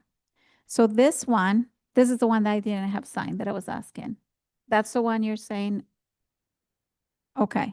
So this one, so this is it. So this one was passed by Groff, Kennedy, Amsler, Gonzalez, and Huntington. This one on notice, we made several changes. We said notice of regular conferences and special meetings of Village Commission with the exception of emergency meetings as defined in paragraph 1 shall be published at least 7 days prior to such meetings on the village website, posted in conspicuous location at Village Hall, sent via email to residents on the village current email list, and posted on all appropriate social media platforms for which the village has an account. That's it. So it doesn't tell you Constant Connect, it doesn't tell you Village app because that it's irrelevant. Irrelevant is a word, right? I didn't make it up. Okay. It is irrelevant to the point that that could change, right? It could be an app. What we were listing is how we wanted to communicate. The rest is up to staff. It might be that the manager finds that GoGov raises the price too high next year and we can't do GoGov anymore. They find a new vendor that does it better. So that's why I don't see changing the reso in any way. We passed this for a reason last year. We passed this in April this year. This wasn't an issue, okay? Because it doesn't change anything. I see what you're trying to do. You're saying we're doing it through the app. People need to understand once it's been confirmed by staff, which is the question here, that the actual merge has happened, that we have all the email lists from before Constant Connect. I mean, if I show you the email list you share with me has Constant Contact and GoGov. It has Constant Contact, it has a list. GoGov, I merged it all when I sent the email. I don't, I cleaned it up. I took some out that were duplicated. Like I did my cleaning up and I used that to send it. That's it. So maybe part of the emails of Constant Connect have not been merged.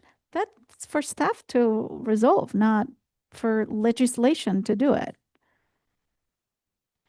Yeah, I tend to agree with the mayor. I think changes are needed. And I think the mayor put it very appropriate. I think it clears it up a lot. And I think social media is another example of this because Commissioner Amsler, you've mentioned Nextdoor a couple of times. Nextdoor is not on GoGov's availability. So as you read it, it says all appropriate social media accounts of which the village has an official account. We have a Nextdoor account. So by resolution, we would be required to put if the village manager deems it appropriate. That was the goal last year. That was what Mac brought up. So Said we have Nextdoor, we're not using it. Why not? Let's do it. as you stated, that would having the staff go through each individual social media account could be a burden on staff. Yeah.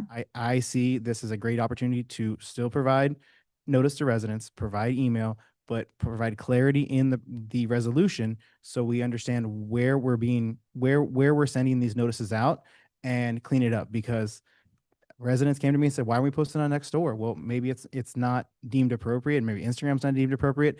By putting it as the mayor put, where we use the technology that we're using at the time and the capabilities of which they have, that clears up if Instagram is added, if Nextdoor is added, they'll be folded in, but it doesn't put that burden on staff to go through each individual social media account that this administration didn't open. I didn't even know we had a Twitter until I clicked on a link on the. I mean, you were told no, that's why. And that's the part that frustrates me. I'm sorry. We were told no. We were told there is no email list, that we were told there is no social media. I mean, Commissioner Gonzalez raised it up. When you go to the website, you'll see on the upper left corner, 5 icons. Each one you click takes you to YouTube. I forgot about YouTube. X, to, I think LinkedIn is already there, Nextdoor, Facebook, Instagram. We have in all of them.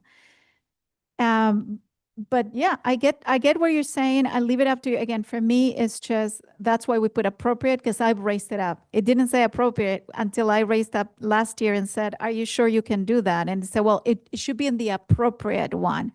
Of course, that would depend on, but complying with one hits notice. Mr. Mayor, question I have, and maybe I'm getting confused by all of this.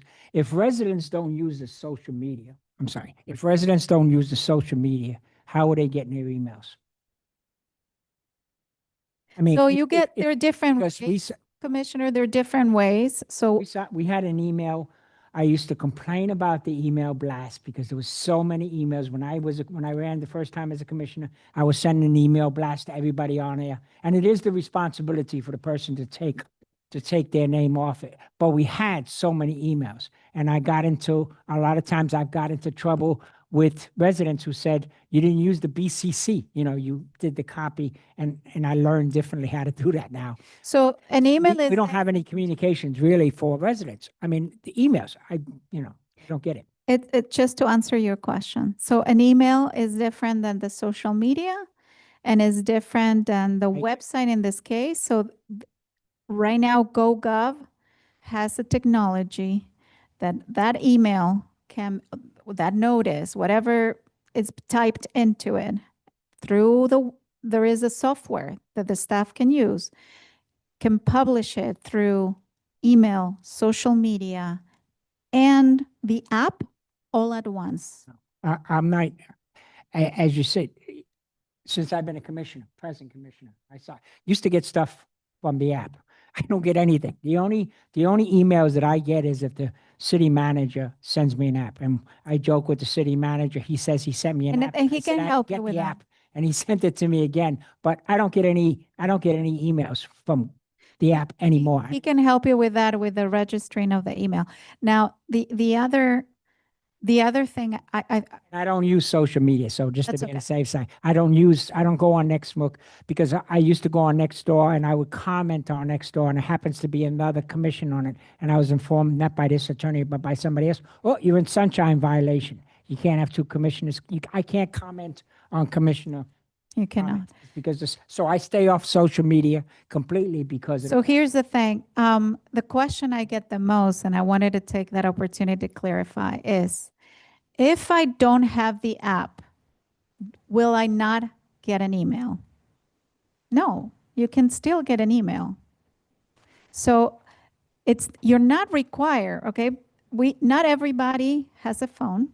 Not everybody puts apps down. Pamela, you want to say something? Okay. So we are literally, if you decide, because I have people who say, I don't want to have the app. I have too many apps. They're popping up messages. You can turn off notifications. You still have the app, no popping messages. Or you cannot have the app. You still register your email, you should get an email.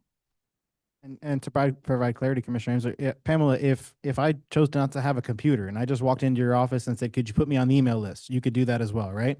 Well, So and- we're still providing that if someone doesn't have any means of electronic devices, well, I guess they wouldn't get the email then. I kind If of you don't have a computer, you're not gonna get it even. It's kind of silly. Be But if they choose not to have the app, they could Yes. just walk into Yes. Village Well, Hall, that's say, what- sign me up. But even, that's what has happened. I don't know if you guys, and the manager can confirm it, that residents have contacted him and myself and said, thank you for adding me to the list. We don't know what you don't get until you tell us you don't get it. Mhm. So when you and I, Commissioner Huntington, were going back and forth, you have 3 email addresses in that listing.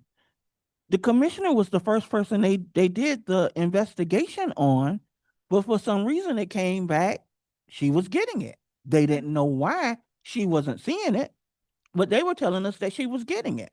And I'm saying that to say, once I hit send, I sent it.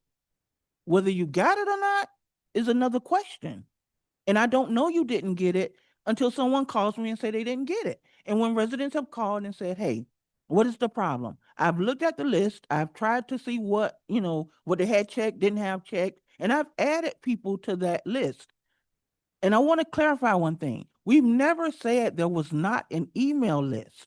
What was said was the previous list that previous administration had, I did not have access to because I found out he merged it into the GoGov system.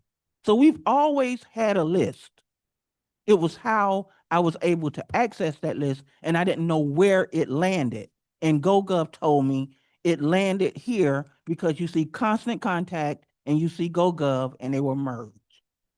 You guys are right. It's not rocket science, but there are some ins and outs to this thing that, we've been racking our brain on the phone, trying to, with phone calls, investigating, matching buttons. Commissioner, you're standing in my office, and everything they told you to tell me to do, I did, and you still didn't get the notification. And you're standing right there looking over my shoulder. It's technology.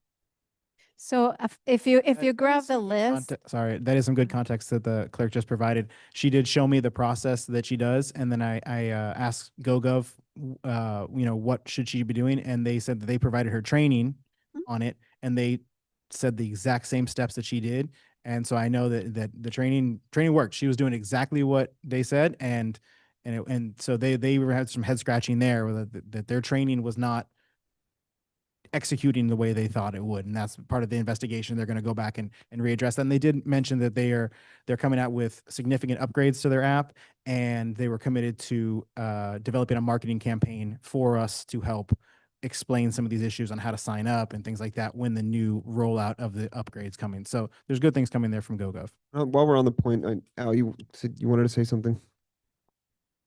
Mr. Mayor, if I could. So a lot has been said this evening. Some is factual, some isn't factual. And then we just, since I've got here in October, GoGov was in existence. I haven't changed anything on GoGov. I haven't told the staff, hey, we're going to change things. We're not going to do this. We've been doing it the same way since I've got here. We followed the procedure when I got here. And I was told that some things aren't working. So we started having meetings with Commissioner Amesler. Those meetings were not shared with anybody else on staff on the board. She was able to obtain certain information during those meetings that I didn't share, and she didn't share with anybody else. Commissioner Huntington and I had those meetings last week. I didn't think it was a need for me to share with anybody else because we hadn't shared it with any. We were going to talk about it tonight. Captain Rosero, who's a lot smarter on IT technology than I am, has sat in on some of these meetings.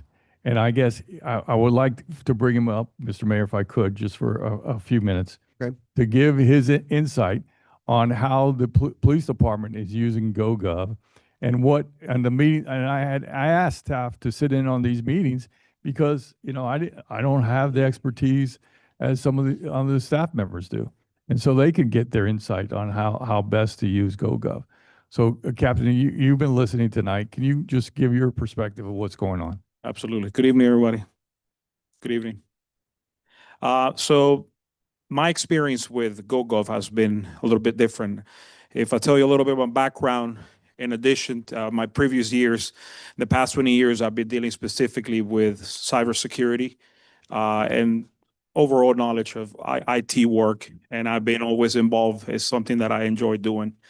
The very first time that I was ordered by the manager to post something through the GoGov app, immediately when I reached the point that it was for distribution, I couldn't send most of the stuff that wasn't there.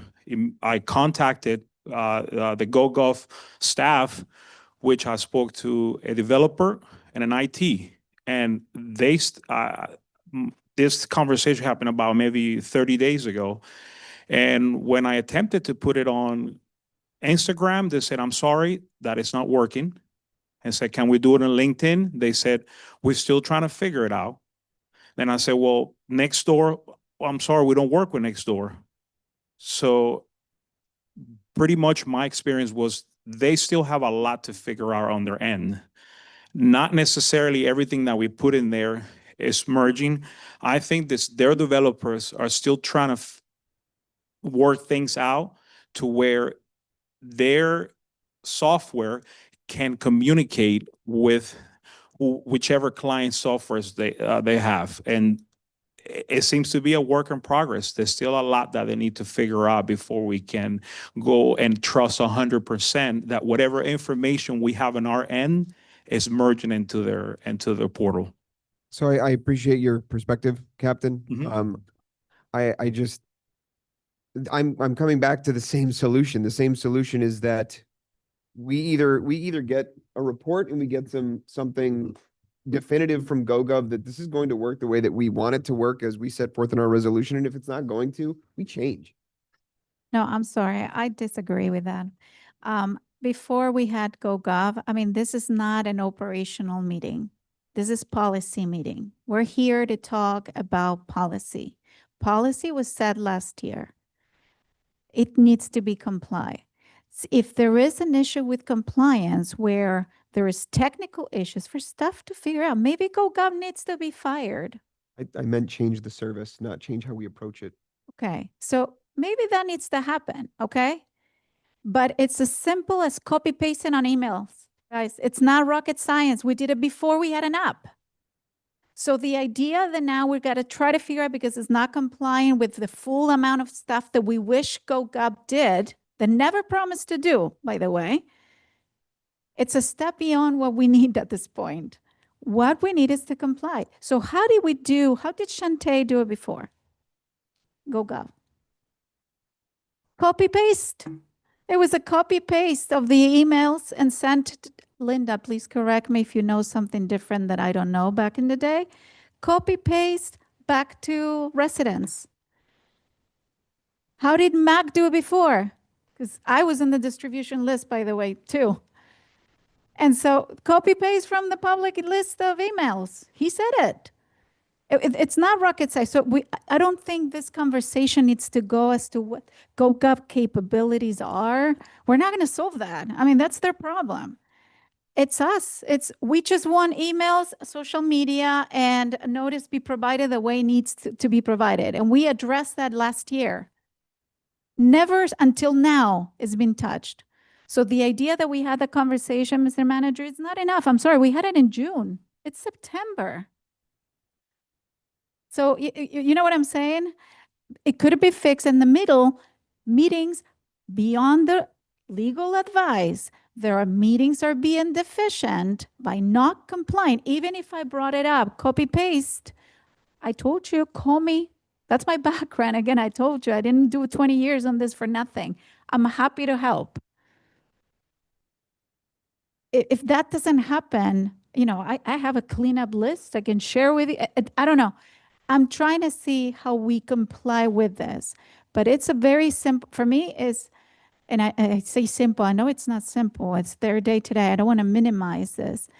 But just contacting the vendor and asking for a cleanup list or doing yourself a merge list and start implementing.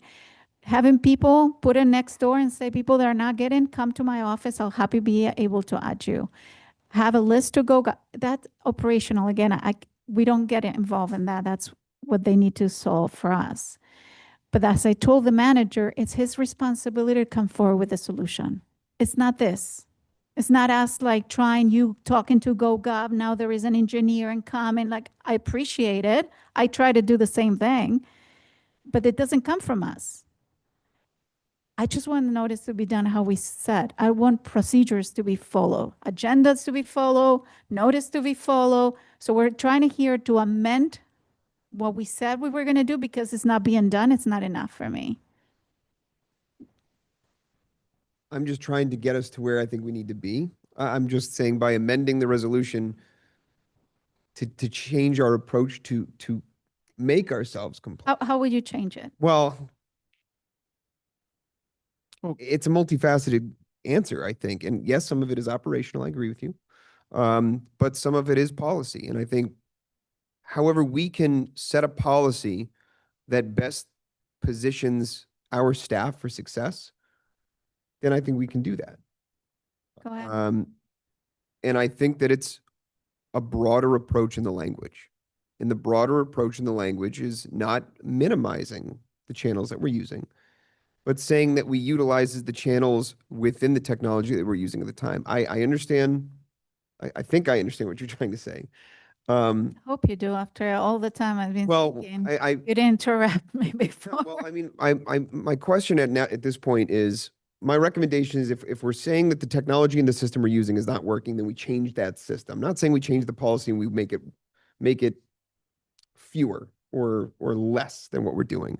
What I'm saying is we find a solution that's going to help us comply with this. But if your solution, and correct me if I'm wrong, if your solution is abandon this and just copy and paste emails, then well taken, we can discuss that. That's what I'm trying to understand. I'm trying to, if the problem is GoGov, then we either switch the solution that we're using, or we go back to what you're recommending to just send an email. So that's where I'm trying to focus us because I want us to try and make progress. So for me, the resolution stays as is. That's my perspective. That doesn't need to change.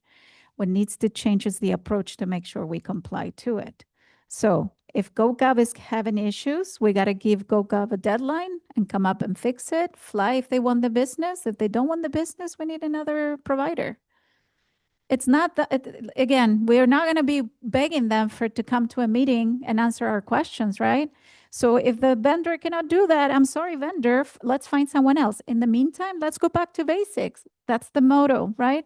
So we go back to copy pasting and sending emails, and if you need to, I don't know, you want to remove one social media, and I don't know what the intent is because right now it's just leaves it open.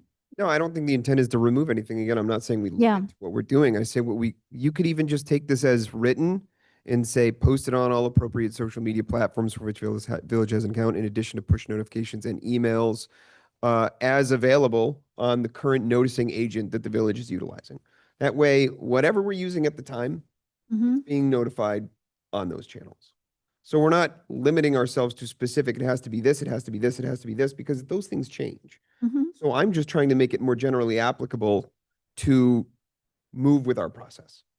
So I would even be fine with something like that. That would be completely fine. And I think that would solve the intent. And I think we go back to the beginning, the intent of this resolution, the intent of getting GoGov was to streamline our processes. And that's why we have the vendor. That's why we pay for that service, is to streamline our process, because we have a very small staff. And I don't think we can be affording the time to sit in there, copy and paste emails 1,500 at a time. We have technology that should be able to be utilized to streamline these things. So I would be fine with, I think those are the goals, to social medias that are available by our current vendor, emails that are provided by our current vendor, and on their app. I think that, and on our website. And there's a way that we effectuate that. Yes. And The way that we effectuate that is the next steps. We clean up the constant contacts, and we replace that with a GoGov link. So to the point that we all made, you don't have to have the app. You can still get an email, but you got to be providing your email address in the correct place. Mhm. So we correct that. We ask GoGov if they won't show up for a meeting because they're not working past 5 o'clock, fine. But ask them for confirmation. Just say, we need some sort of report from you, confirmation that we can discuss at a village commission that they've done exactly what they say they're going to do. They're going to fix our email list. These are steps that we can take.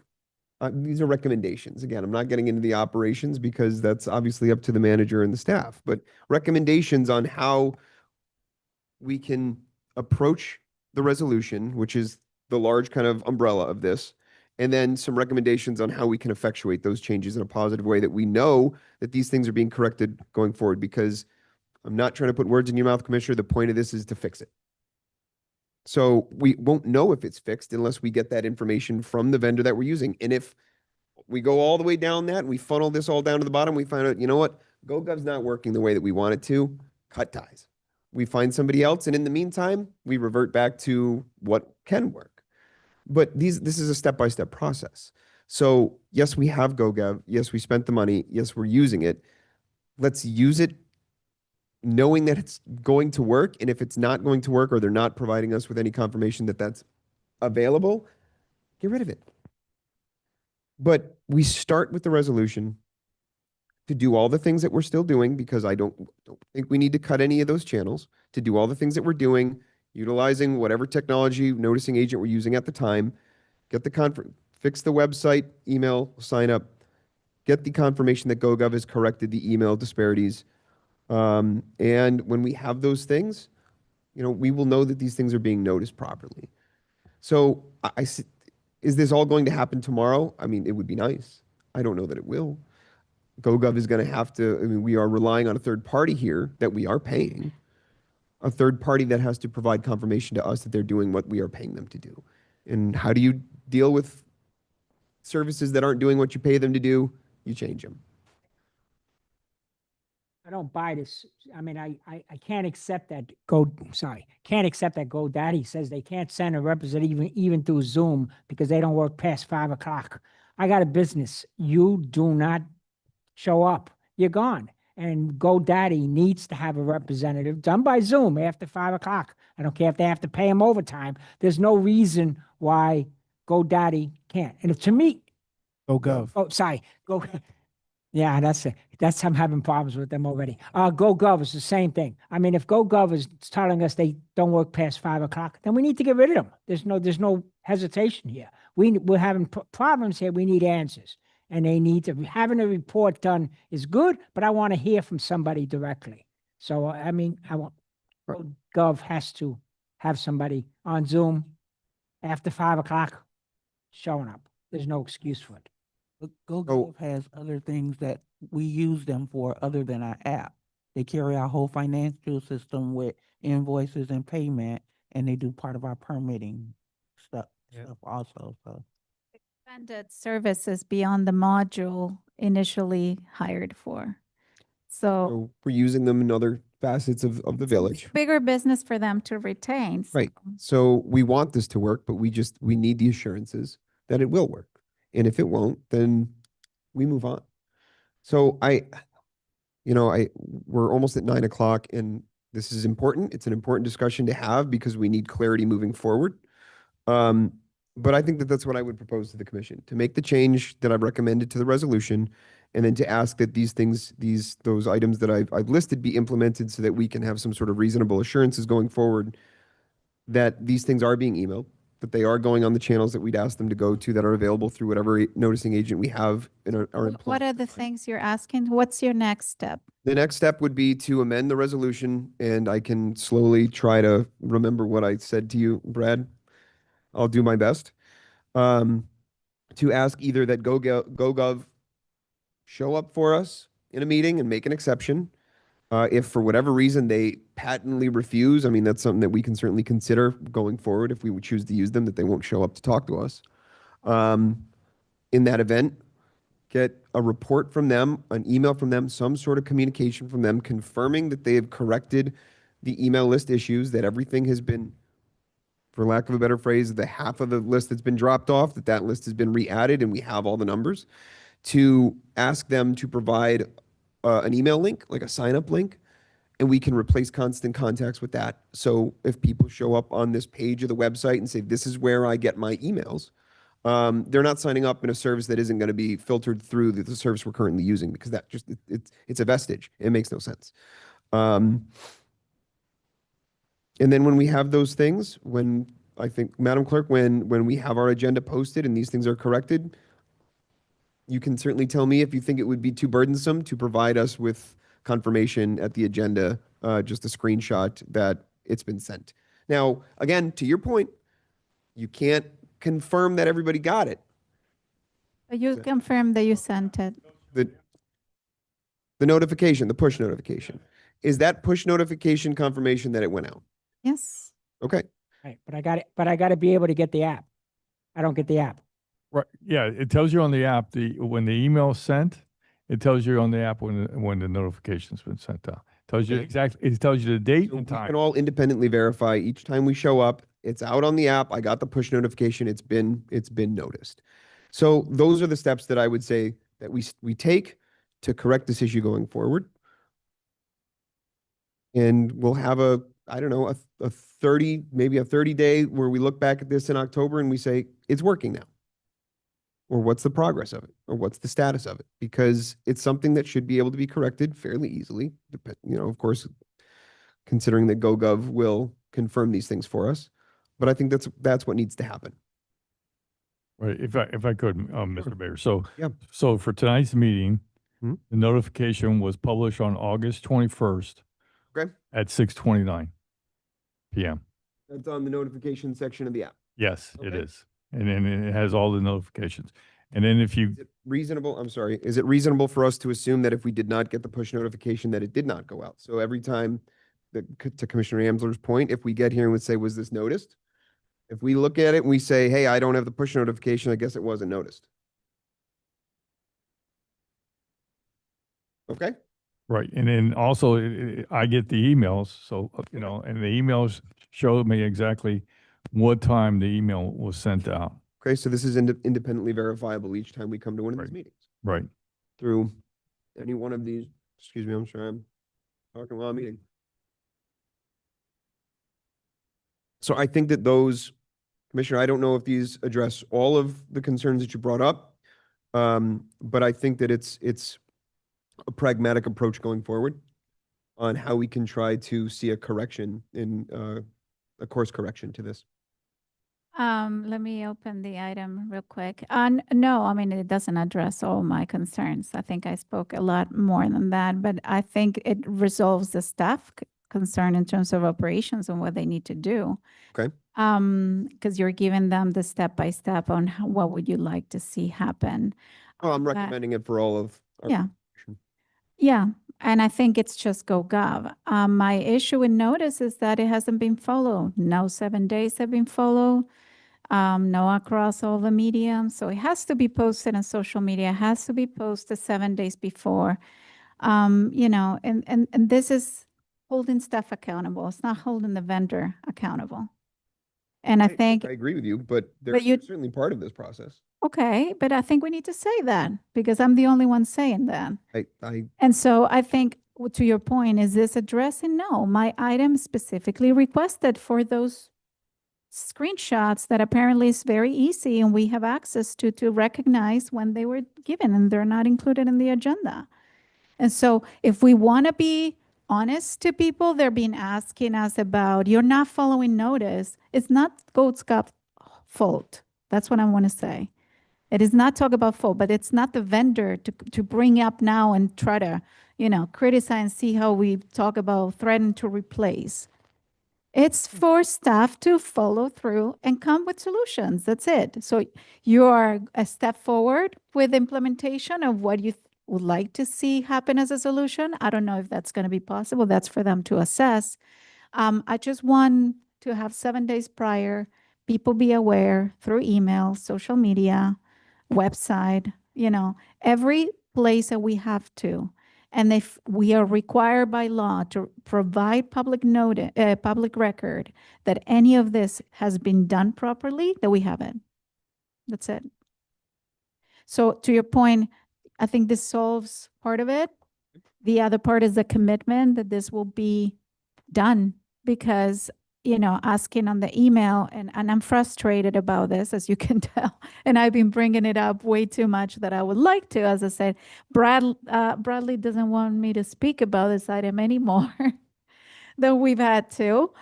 But it's on you guys, and raise up, the concern. Raise up the concern that if the GoGov is not answering, this is the first time you guys talking about it. You're shaking your head, Pamela, but this is your opportunity to speak. Yeah, Commissioner.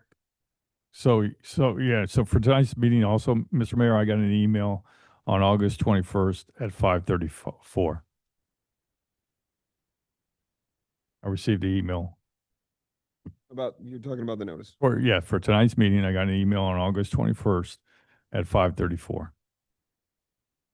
So for me, Mr. Mayor, I think that list of instructions will definitely provide clarity, and going forward will give us that notice or that confirmation we need. The notice has been going out, getting that feedback from the vendor. I totally support the amended change, leaving the resolution almost as it is, adding that line that utilizing the current technology that we are utilizing at the time and their capabilities. I think that provides the clarity to the residents that of what they should expect. And if they have questions, they can reach out to staff, reach out to commissioners to say, hey, look, this is the capabilities of our current technology. And if that changes, if we go out of GoGov and away to a different vendor, it will continually follow, that resolution will continually follow and keep us in compliance. So to me, I think that's a great solution to this. I don't think that I think there's a little bit more to talk about Commissioner Amesler's item as far as the June meeting, March meeting, excuse yes, the June meeting. But I would like to solve this resolution first, and then let's finish up with the discussion item just to get one done first, because we're almost at 9 o'clock.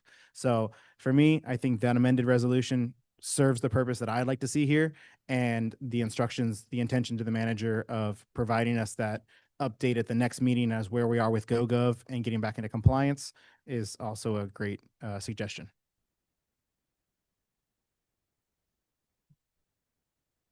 So, Word it out. yeah. Yeah. If I might, try to stay with me. Well, it's something to the effect, Brad, and you can just tell me if this sounds correct.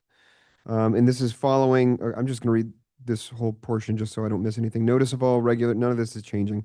Notice of all regular proclamation and workshop meetings of the Village Commission, with the exception of emergency meetings as defined by paragraph 1A, shall be published at least 7 calendar days prior to such meeting on the village's website, posted in conspicuous locations at or in Village Hall, posted on all appropriate social media platforms for which the village has an account, in addition to push notifications and email, as available through the village's, how can we say this, current noticing agent? Would a noticing agent, would that encompass it? I'm not trying to invent a definition here. Is that, Madam Clerk, from your perspective, would that cover the app, the service, the software, whatever it is that we're using? That covers it. People fail to realize, but the app is social media. That's a social media site. Right. So So what we're saying, it these goes out. channels as available through whatever noticing agent we're using at the time. It goes out on, yes, everything that we have available. So I don't know that does that, Brad, did you get where I'm at with that? That I don't understand what it means. What do you mean by A noticing agent? Yeah. So a noticing agent can be a software as a service. It can be an app. I'm just saying, removing the specific reference to Village app, because for all we know, let's hypothetically speaking, let's say we ditch GoGov next month because we realize we're not liking it, and we go with a software that doesn't have an app.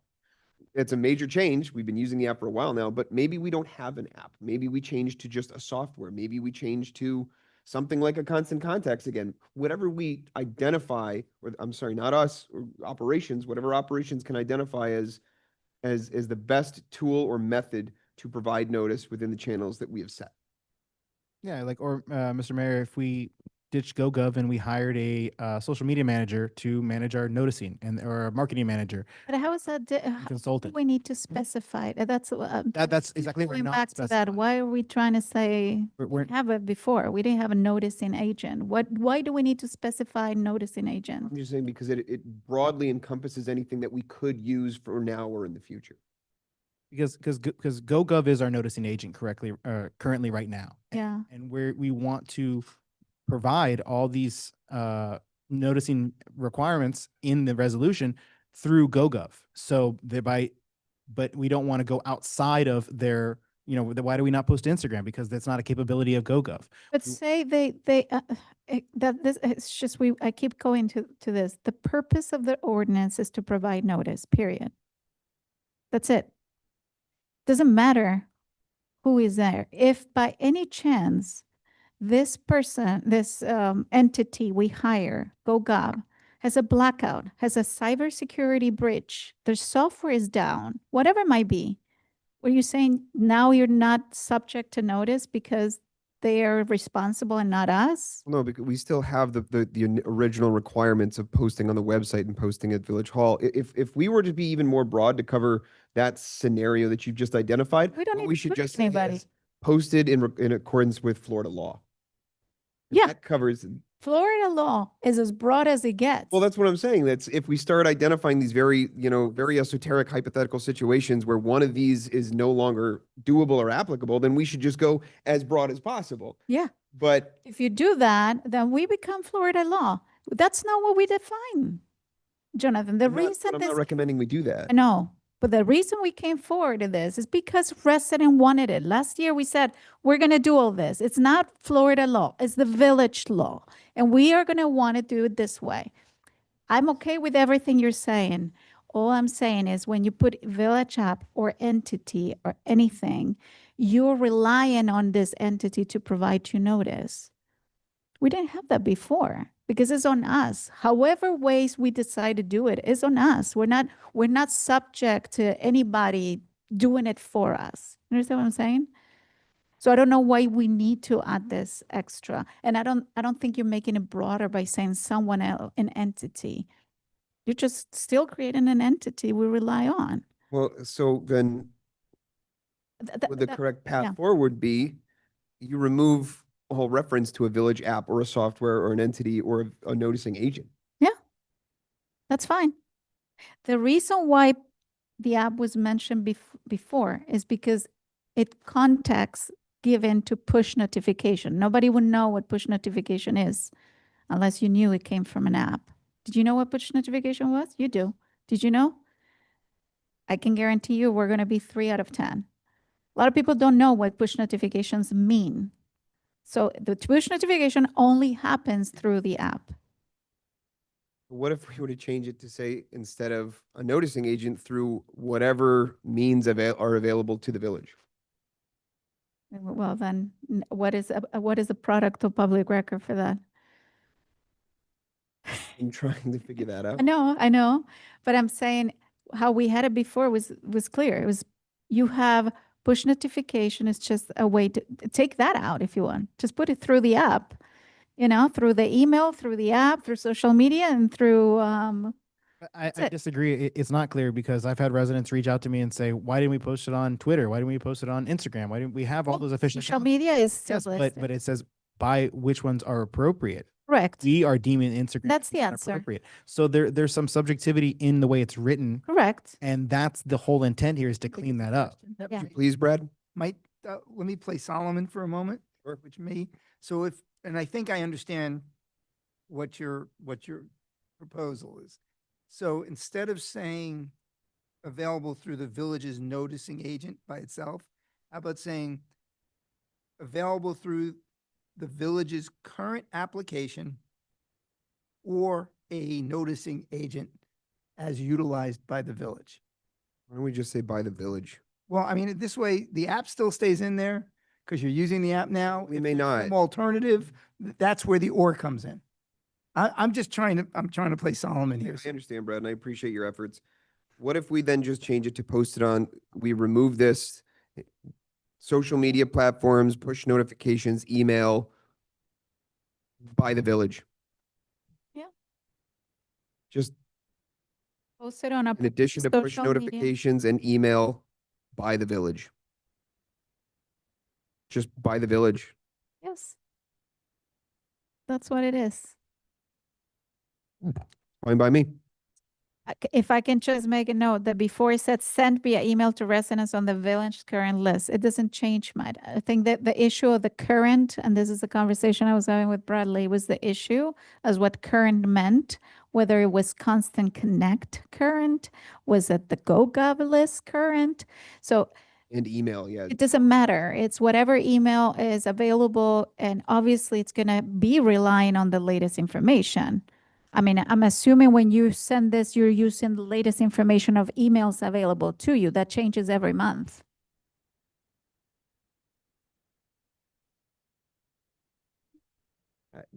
I think that doesn't address the concern. I think just by the village. My concern still with that is go back to Nextdoor. Nextdoor is not on GoGov. So by leaving any official social media account that the village has, we're required to post on Nextdoor. So that's requiring Pamela to go on Nextdoor, go on Instagram, go on Yeah. the services that the village pays a vendor to do our noticing right now, GoGov, but they don't have the capability. So she would independently go to those to post as well. To me, You could. It's not needed. That's appropriate. it So doesn't you provide that could. clarity And to. sorry, I'm sorry. I'm trying to get us somewhere. Such inconspicuous location and maybe posted. I mean, now it becomes optional. No, it said here an appropriate social media. So it doesn't necessarily mean that you must in all. Appropriate, Decided by the manager. yes. I completely understand that. I'm just saying what emails I've gotten from residents, their concern and when posts I've seen on What are you Nextdoor saying? is, oh, it's not been posted on any social media. It's not on Nextdoor. It's not on here, not there. And that's not. Let me ask you this then, and this goes a bit farther, maybe than even today. Jonathan will kill me. If we have, what about, do we need Facebook? Do we need Instagram for notice? Do we need maybe it's just Nextdoor? Do we need, like, I don't know, I'm asking the question, what's the feedback you're getting? Because this was pushed to us through every mean possible. And the idea at that time when we had the conversation was, we have all these platforms. We even created an Instagram account, last year. Is this because we are intended for notice? Because it's different than the rec center putting pictures of the Halloween event. Obviously, that makes sense. But for notice, maybe it's not needed. I don't know. My concern with that is establishing a public record of these posts.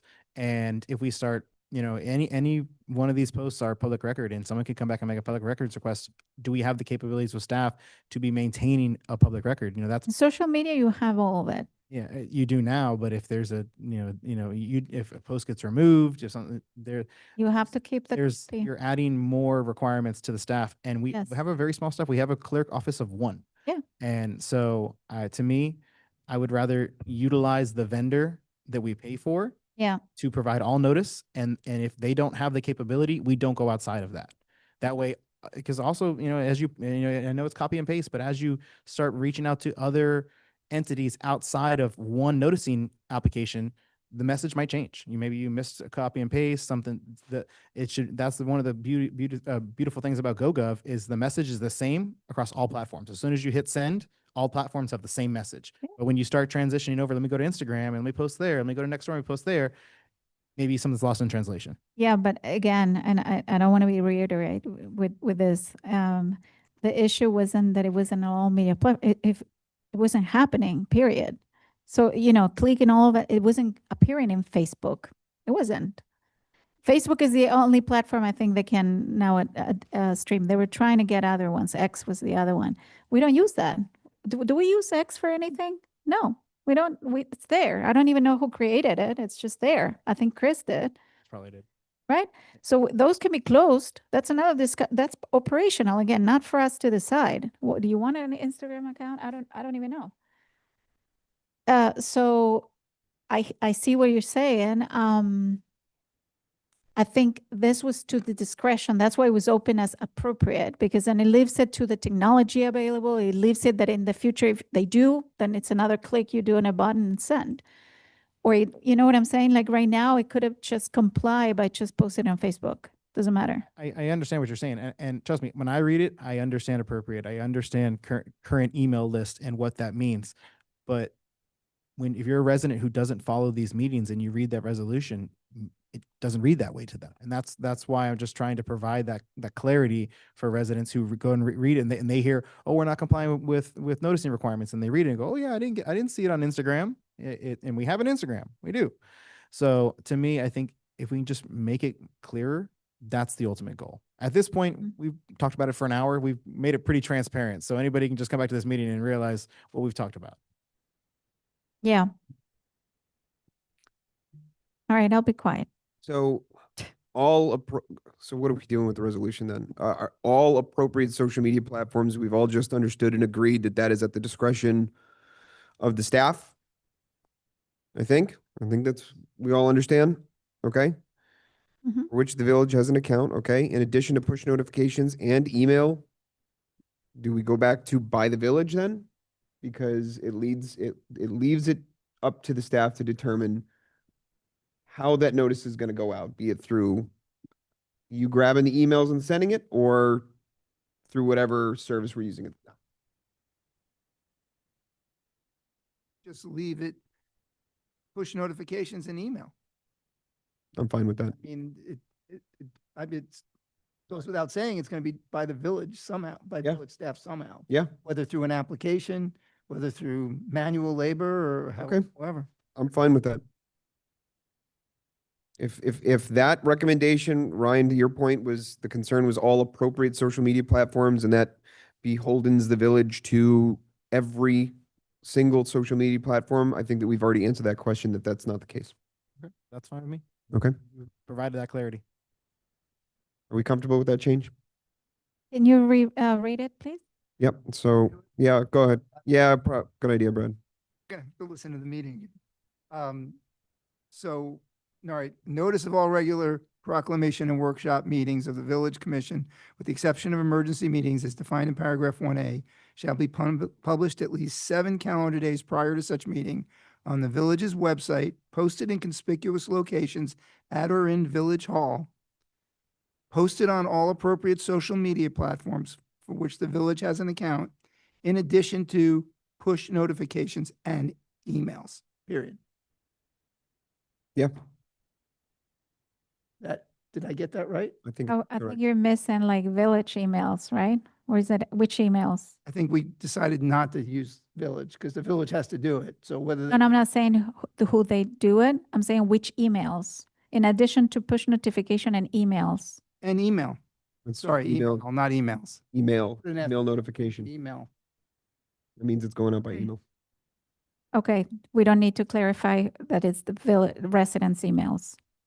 Well, not all, I don't think everyone on that list is a resident, Okay, true. Because it could be anybody. Has to go out by push notification. and email. Email. Yeah. Period.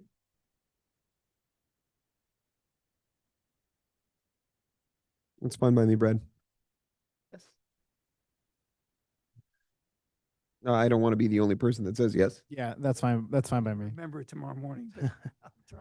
You'll remember.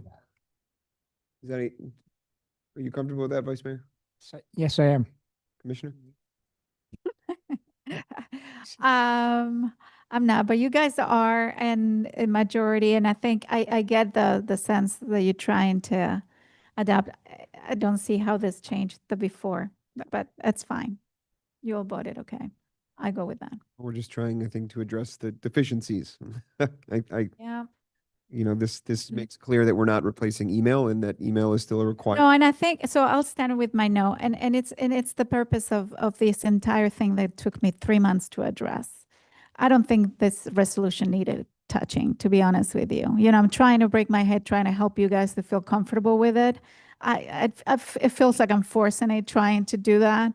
I just feel like we were fine as we were. We just need to comply. My issue is compliance. You guys need to, you have an agreement. I think you find a word and you feel more comfortable with. I'm okay, you know, that you have that, but my issue is compliance. We just need to make it happen. Will this resolution, if we pass, push them for compliance for what the commissioner said?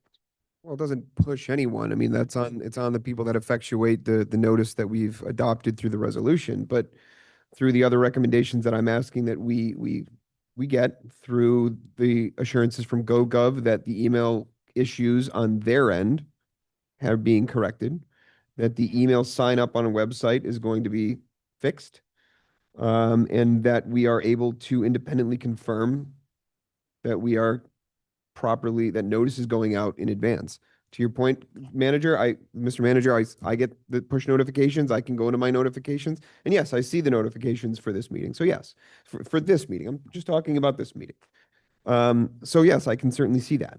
But going forward, these are at least 3 steps that we can take to correct the noticing issues we've been having, and have a tangible way to understand whether we're making progress. Got it. If I can add one thing to that to-do list. Okay. So by when, what's the deadline on this? When are we expecting this to be fixed? Because what I don't want is 3 months of back and forth with vendors, updates, engineering questions, and we still have to comply. Well, So- we can't compel a third party to tell us yes or no, but we can set a deadline by which we're willing to accept an answer from them. And if the answer is they won't give us one, then we have to take action on whether we should continue to work with a vendor that's not going to give us an answer. So, Okay, in the meantime, I'm saying we need to comply with notice yes, in the way you just specify, which includes emails and all of it. So maybe notify and using that email list to notify people that if they're not getting, maybe put in and the rec center, just some sort of notification that allows to come back to you and let you know. Maybe in next door, you put something that says, we are trying to fix the notice issues. If you're not receiving emails, please send me an email to this address. And then you can collect those emails and address them with GoGov. It might be one of those many missings that people are complaining about. how would you see that happening, Mr. Manager? So Mr. Mayor, will announce tonight, if anybody is not receiving emails, to please notify us, me and myself, or the village clerk, so that we can correct that. Okay. So that we can sign them up. If they're not signed up to GoGov, we can sign them up to GoGov, Okay, so that they can receive the emails like I'm receiving, and I mean, my neighbors are receiving, the people I talk to are receiving them. Okay. So, and can I ask you a point on the, and I lost my train of thought. I was going to ask, oh, that happens There it is. Got after it. 9 o'clock. the website, the individual that we're working with, the consultant to make updates to the website. Maria Camara. And she's actually watching the meeting. So Okay, she's so getting all this, and we're going to invite, we have an after action tomorrow to Okay. talk about it, and we'll invite her to that after can we action. make that a point to correct the constant contact Yes, email yes, sign up area? Because, people that are coming and signing up, we want them signing up in the right. Yes, she was listening, and I'm sure she's taking notes. So Maria, you said? Maria Camara. Thank you, Maria. Mr. Mayor, Yep. maybe a suggestion for the manager is to wait for this notification to residents until after GoGov merges their old list, what they fix their issue. Because if it's true what they say that the merger, re-merging the old merged list will be completed this week, we might have a huge duplication of efforts of people coming in saying, no, I wasn't getting the emails. Maybe give it till next meeting and get an update, so that way we know whether or not these fixes are happening. I understand what you're saying, but I don't think there's a huge lift in sending out a notice now and then sending out a notice after we get confirmation. So maybe it's hey, let us know if you're not getting it. And then after we get confirmation that GoGov has fixed everything, we say, okay, it's supposed to be fixed now. Please let us know if we're okay. I understand your point. That's a long list. I mean, the numbers they gave me were close to 1,500 people who got dropped off. And so now if GoGov did the work of putting them back on, and then they get notice that, hey, if you didn't get my email in the last week, come to Pamela's office. She could have 1,500 people showing up. trying to get their back on the list. I have serious doubts that 1,500 people are going to show I up. don't think so either, but I'm just saying. I think if we're really trying to correct the email, I think maybe 2.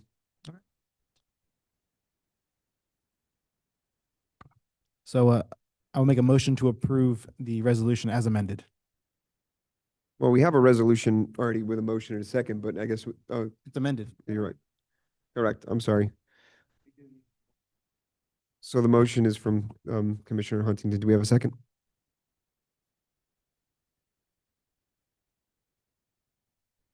It's now an amended. I make a motion to second it. Okay, all in favor? Aye. Aye.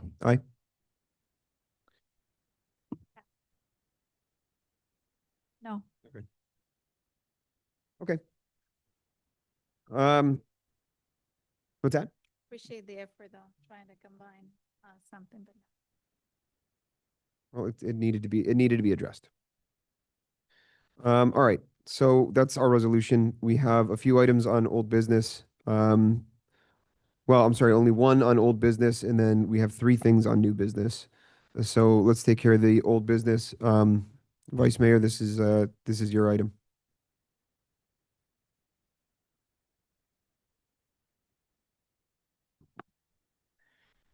I want to take this opportunity at this time to set the record straight on issues that I am having with our attorney.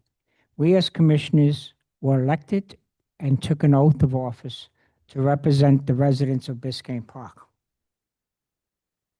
I take my oath very seriously. When allegations are submitted to us by staff, police officers, or residents in reference to allegation misconduct from any members of the staff, including our attorney, it is our obligations as commissioners to look into them and bring it to the attention of the proper agency to investigate it, which I did with my complaint. I had some disagreements with our attorney, and now he wants a third party present when we 2 of us communicate. I like to put these disagreements in the past and move forward, but I don't think it's the right to require me to have a third party. I would like to be treated with the same respect as any of the other commissioners. I hope the rest of the commissioners will support me on this issue. The attorney and I had disagreements with our former manager, Chris. No, excuse me. The attorney had some disagreements with our former manager, Chris, and the 2 of them worked it out. We are his clients, and I would think that he would want to work this out. This shouldn't be personal. How would any of you feel if you had a disagreement with the attorney and he said he needed a third party with you? All I'm asking for is to be treated equally with the same courtesy and respect that is shown to the rest of the commission. Thank you.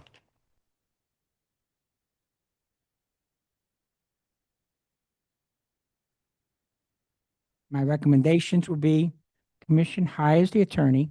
Commission should have an open discussion with the village attorney to work out the method of communication between the 2 of us that we can both agree upon.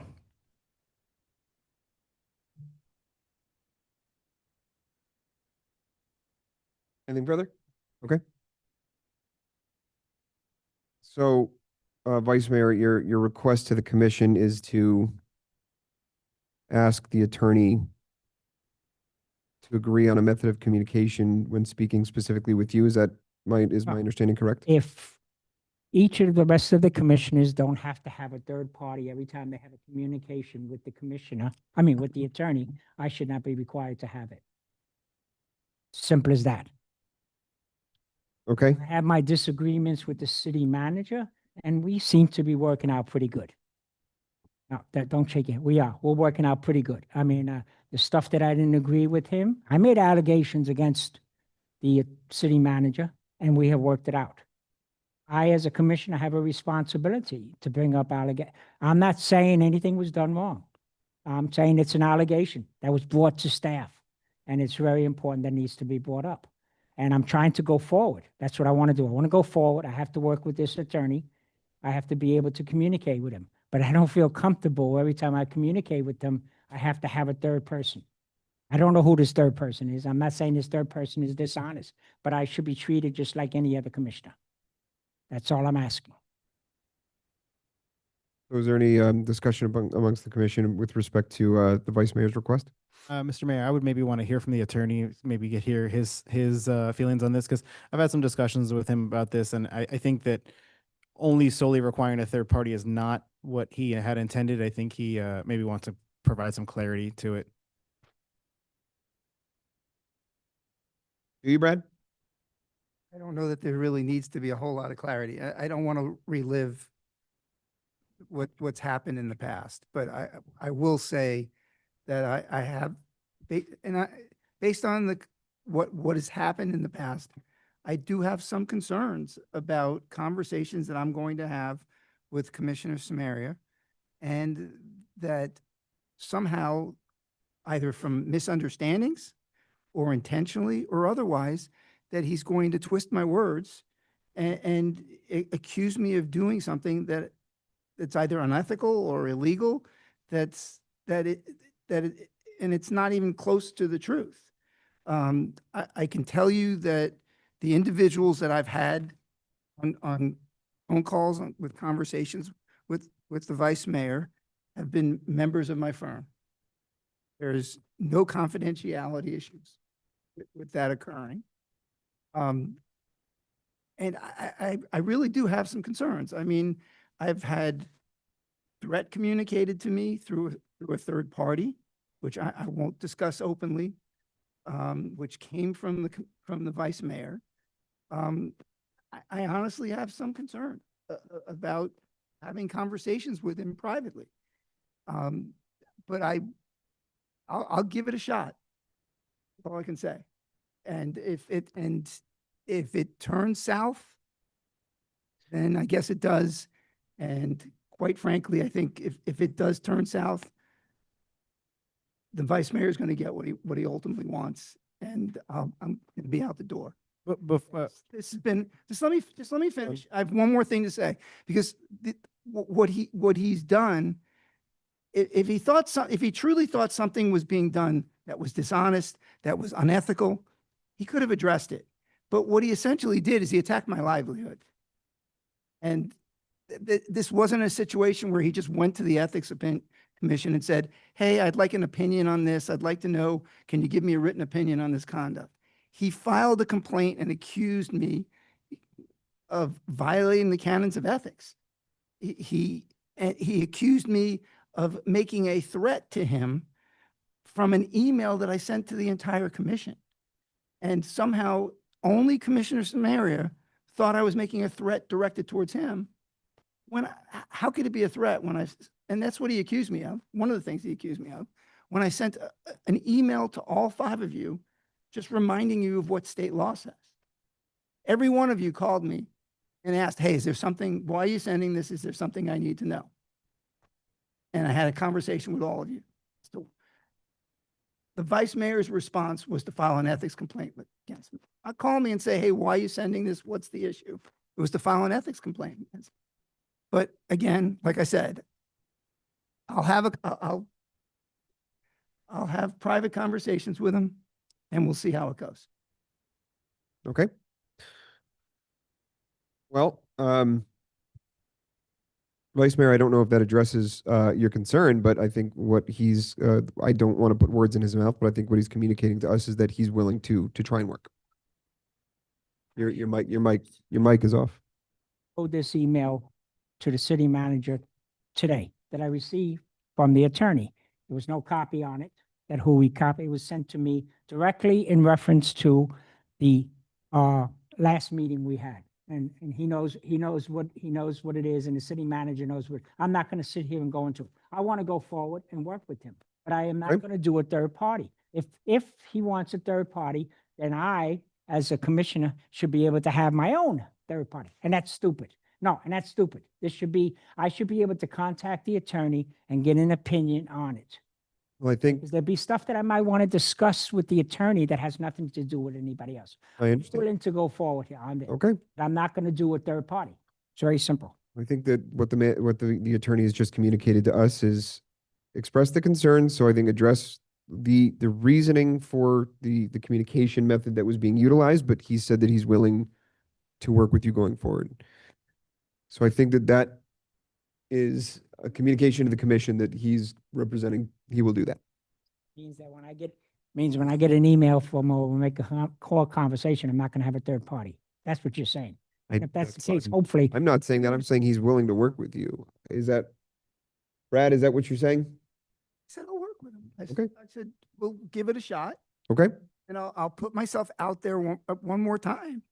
okay. If it turns out the way it has in the past, then quite frankly, I'm just going to be out the door.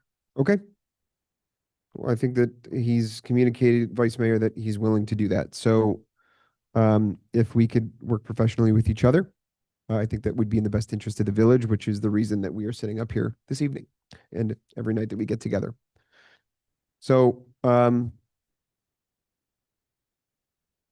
Before we close this item, Yep. Mr. Mayor, I'd like to address one more thing. Sure. Commissioner Samaria, on your backup documents, the request to replace attorney with a letter dated May 14th, 2025. Was that letter sent to the to our contracted firm? yes, it was.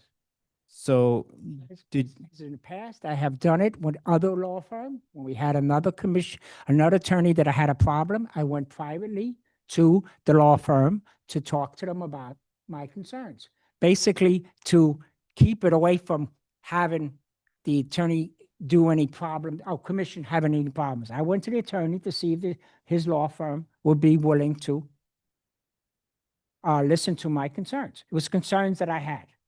And I brought it to the law firm. The law firm never responded to me in reference to that. So I could have brought it in front of the commission. Yes, maybe I should have brought it in front of the commission, my concerns. Okay, but when I make allegations, these are allegations that are brought by somebody else. I mean, I don't want to go past to that. I want to go forward, just as I done with the city manager, and I'm willing to work forward with this attorney, and I'm willing to go forward.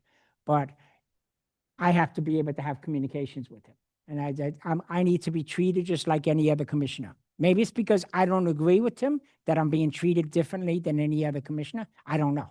But I like to go forward with on this and start from scratch. well, I think we've heard from both parties, and I think we've heard from the attorney about the reasoning for the communications. That's the pass. So, as far as replacing, Mr. Weissman, I don't think that letter speaks on behalf of the commission as a whole. I certainly don't feel that he needs to be replaced. I don't know that This item, discussion tonight, and I don't know why, but we keeps on says to replace the attorney. This discussion item is not to be replacing attorney. This discussion item is to go forward for me to be treated just like any other commission. The letter was sent, originally I didn't have that in my backup. I originally kept out of it. But I didn't want anybody to say that I was keeping something out of my backup. That's the only reason why I was there. I contacted the law firm to try to, just like I did with the city manager, and the city manager can tell. Before this commission item, I was ready to put it. I went to the city manager to see if the city manager can talk to the attorney and we can fix this privately, because this item was going to be pulled tonight, but I never had any discussion on it. So it has to go, it went forward. I understand what you're trying to communicate. I'm just trying to address the question that Commissioner Huntington has raised with respect to the backup. thank you. And Mayor, I concur with you. I would not have any intention to replace our village attorney. But I do want to address this letter because the way it reads to me is that Commissioner Samaria unilaterally tried to direct a contracted vendor to remove a chartered officer that can only be removed by resolution of consensus of the commission. And trust me, I do want to move forward, but this No. has to be addressed. And I think this. We're not saying okay. We had this problem once before. I can't remember the attorney, Rebecca, I think it was the attorney, and it has to do with my lawsuit a long time ago, which I'm not going to talk about. I went to the law firm, and the law firm basically didn't replace them. He's not being replaced. They just put somebody else in his place. That's all I was asking. If this attorney was not going to work with me, I was asking for his law firm to either talk to him or to have him not replace him. I have not said to fire this attorney. I don't know why you people keep on bringing up that I'm saying to replace this attorney. I'm not. This resolution, Our discussion item is to be where I'm going to be treated just like you're being treated, just like you're being treated, just like he's being treated. I guarantee you I'm being treated differently than all four of you. Simple. Do you have a person, when you talk to him, does he have a third party on? No. Look, Party only talk? Commissioner, we've already. we've addressed, Hold on. Son, no. no, hold on. Enough. That's enough. I understand the point that you're trying to bring up, Commissioner Huntington. If it can't be done by resolution, it wasn't done by resolution. And two of the four commissioners that are sitting up here expressed that we don't share the same sentiments. I don't want us to get dragged down into the details of this backup because we had a solution, or we have a solution. The attorney has already told this commission that he's going to do his very professional best to work with the vice mayor going forward. And I think that that's the best solution for all of us. We both agreed to it until Commissioner Hammond wants to bring up something else. That's the point. Going through the backup, I've addressed it. It's on the agenda. It should be addressed. I I've addressed understand, it, and I that's think- it. I've I understand. put my piece. I understand. I think that we have. Commissioner Amsler, is there anything that you'd like to add to this discussion item? No, I appreciate Bradley coming forward with the opportunity of working this out and Commissioner Samaria to finding the space to do that. Okay. I feel comfortable with Bradley as well and the firm, so I appreciate that effort. Okay. I don't think that there's anything more to discuss. So I'd like us to move on. All right. So the other discussion was moving into new business now. I know that we have 3 items here. The first of which is the South Florida Water Management District item. I have to say that very slowly. So this is Always mess it up. it's a part of the amended agenda. We moved the village attorney's report items down to new business. So 13A is Commissioner Amsler's. So very quickly, so this part of it was already answered, which was trying to figure out what's next. So I'm sure you all are part of the email that's coming back and forth with few residents that are raising concerns in terms of environmental impact that this has for not just the village, but other municipalities. So there's been a lot of discussions of them reaching over to the agency and asking what that means specifically, stuff I can't even pronunciate, okay? I won't even begin to tell you how complex this is at an engineering level. I mean, you name it. I mean, people that were there raising their concerns, I take my hat out of them, to them. But we are impacted straight up close by this. And one of the questions that came up couple years ago when this was even an introduction was how did, and this is me asking in my mind, how did El Portal connect some homes to the remove from septic to sewer system when they did it? And I think part of that had to do, and I'm not sure, I'm voicing what I remember, because this happened to them first in Little River, and it was like the whole adaptation plan came from there all the way up. And so now we're being affected, but they went through that. So I did include Kate, which is part of a resiliency board that I think it's the only one left in the resiliency board. And I asked her, she's very savvy on this matter, and she gave me sort of her recommendations as to, you know, what she read about the project. I'll share it with all of you. It was very key onto how can we take leverage of this money that's coming in? Is there a way to get funding for those homes that are mostly close to the canal, for example, for adaptation to septic to sewer?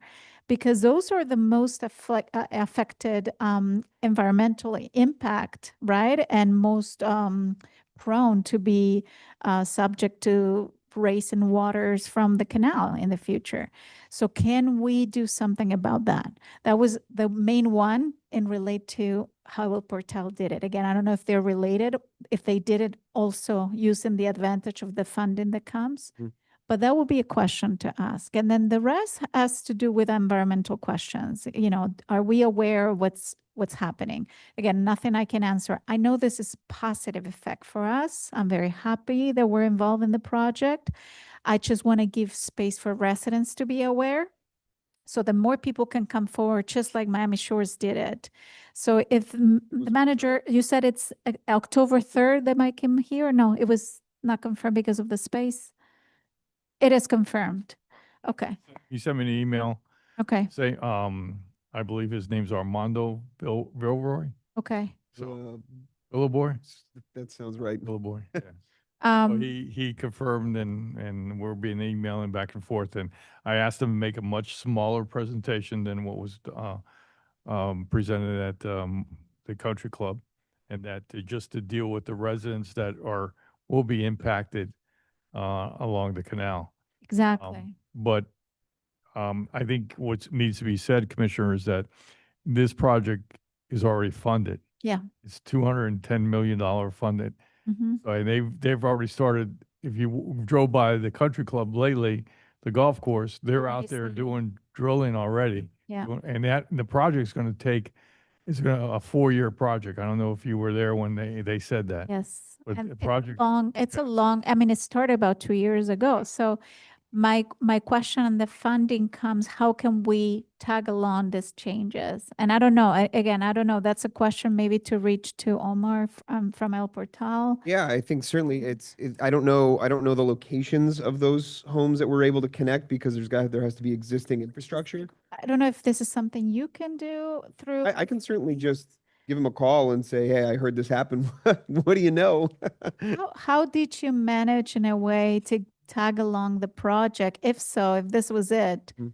to get funding, in as a joint effort. I'm not saying they're going to fund everything, but if we have to consider, this will be the most affected ones that, this is happening right by them. those Yeah, of course. residents. No, I mean, I'd be happy to reach out and just kind of inquire. That would be great. So we can have that maybe for next meeting Yeah. as part of the feedback when the A reminder in, otherwise I'll forget.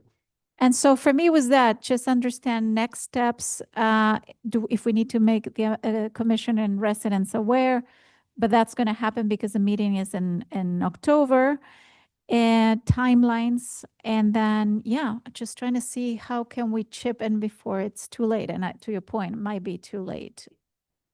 I don't want to get people's hope up that they Yes. think we have the ability to stop this because the train has left the station already. It's I- already it's funded. Yes. It's I know there is like many signatures being put together to get a joint meeting again with the agency to bring other concerns. So it's not standby. I mean, they're listening, they're open into suggestions, as they said. So hopefully our residents can be part of it, and not that later on the game we're like, well, we never had the chance to even Yeah. raise our voice about it.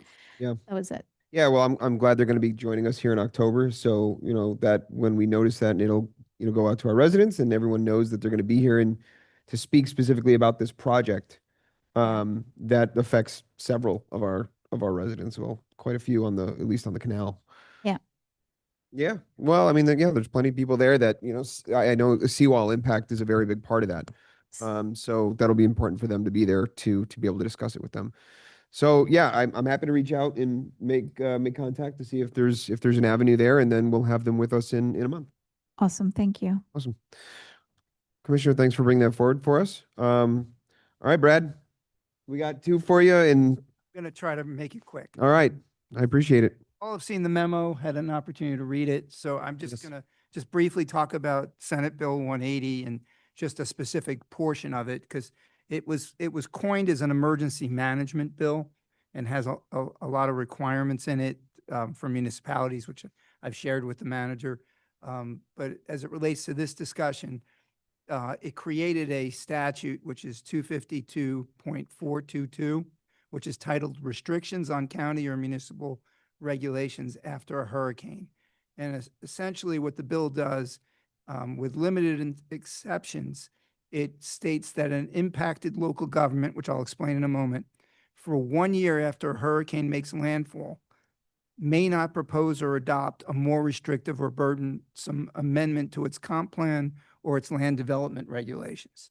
That 1 year provision from a hurricane being within, well, actually, An impacted local government is defined as a county listed in the federal disaster declaration located entirely or partially within 100 miles of the track of a storm declared to be a hurricane by the National Hurricane Center while the storm was categorized as a hurricane, or it's a municipality located within that county. So what that means is if the Village of Biscayne Park is within 100 miles of a hurricane track, that ultimately becomes a federal disaster declaration because of the storm damage. For 1 year from the date of that hurricane making landfall, you cannot create any amendments to your land development code, which would be more burdensome or restrictive than already exist. To extend that time frame, the legislature threw something in the bill that's not in the statute. And what it essentially did is it made this restriction retroactive to 3 hurricanes, which had previously occurred. One of them is Milton. And the Village of Biscayne Park is actually in the declaration zone. Miami-Dade County is in the declaration zone for Milton, which means that as of August 1st of this year, you are now prohibited from amending your land development code to be more restrictive or burdensome than it presently is until, I believe it's October of 2027, October 1 of 2027. So from August 1st of 2024 through October 1 of 2027, the village is now prohibited by this statute to basically create a more restrictive or burdensome amendment to your land development code. There are provisions in the statute where if a municipality does create a more restrictive or burdensome regulation, where the village has to be placed on notice by the complainant, and you have an opportunity to correct it, which means repeal it or not enforce it. And if the municipality takes the position that they're going to still move forward with that regulation, it creates a cause of action for that complainant to go to court. There's also, if there's an anticipation of an amendment to your land development code or municipalities, there's a declaratory judgment provision in the statute which allows a municipality to go to court to have a determination as to whether or not their proposed amendment would be a violation of this bill or the statute. However, quite frankly, I would be shocked if any court would give a declaratory judgment on a topic like that. But there is a provision in there to do so. How this is affected, if you all remember about a year ago, the county, and I'm going to combine these 2 items so we can talk about them quicker. The county had created and passed an impervious surface ordinance, which required municipalities either to create their own ordinance that was as restrictive or more restrictive than the county's regulations, or if not, then you would use the county's regulations and Durham would do the impervious surface inspections.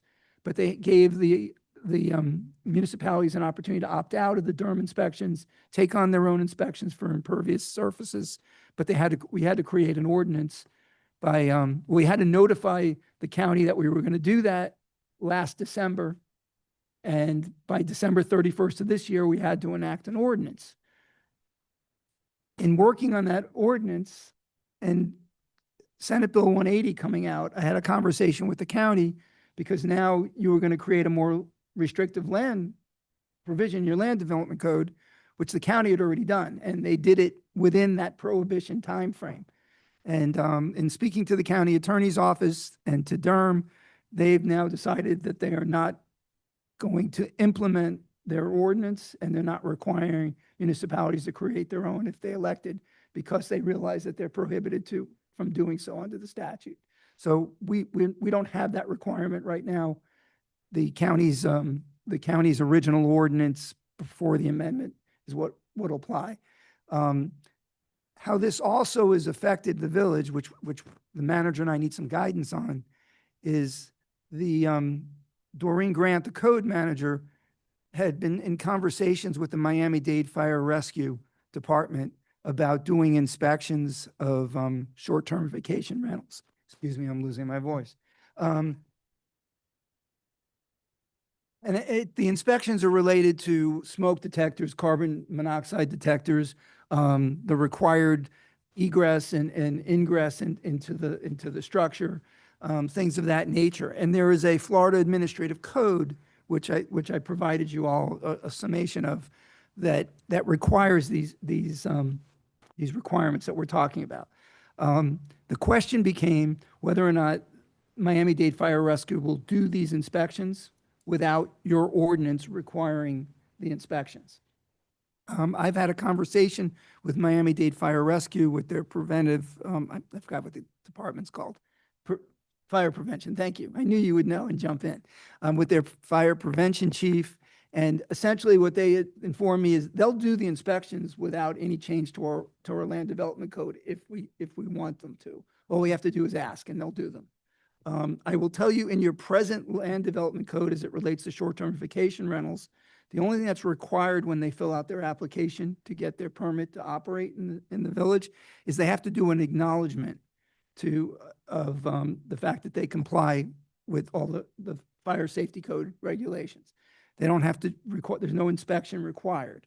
I think it's Doreen's ask that the code be amended to include in the application process that an applicant get the inspection as a prerequisite to getting a license within the village. That is potentially, I'm saying potentially, and I'll tell you what the counter argument is, a more restrictive amendment to your land development code. However, I think there's a fair argument that could be made if it's challenged that it already exists. The law already exists in the Florida Administrative Code. So all we're basically doing is tracking something that already existed prior to the prohibitions in Senate Bill 180. So what we're asking for is just guidance from the commission. Is there an interest in amending the code to require these inspections as a condition of obtaining the application to operate a short-term vacation rental within the village? Or do we want to leave our code knowing that it's potentially subject to a challenge?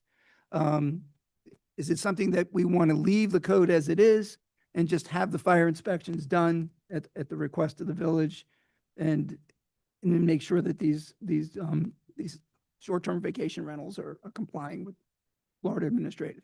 So just so I'm clear, we do not, what you said is we don't currently require, but they're being done anyway.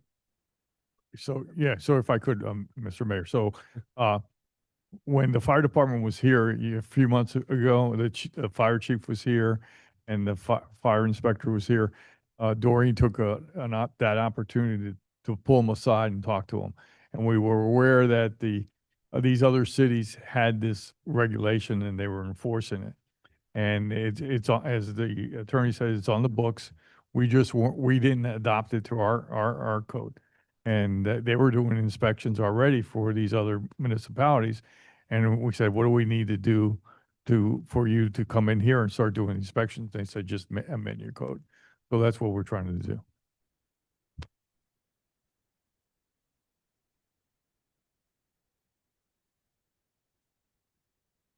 Mike's off.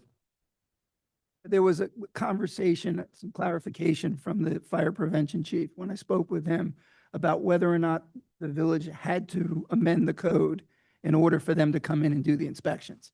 The answer to that question is no, they don't require an amendment or a code. They'll come in and do the inspections. But it's not a prerequisite right now under your present scheme for the application. All it's required is an acknowledgement. I understand. But they'll still come in, and if they're not complying, then they're gonna have to comply with.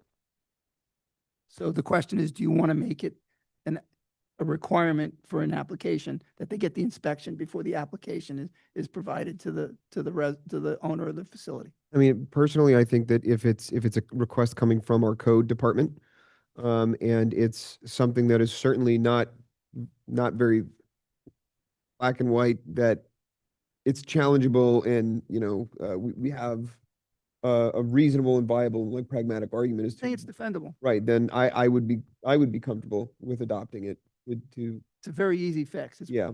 I mean, I think it would be fine because, again, the onus is not, if we have it, the onus is on someone to challenge it, and we have a good counter argument as to why we are doing it. that should insulate us, hopefully. But if it's something, if it's a request coming from our code department that, that she would recommend, then I think that we take her at her recommendation and we do as she's asking.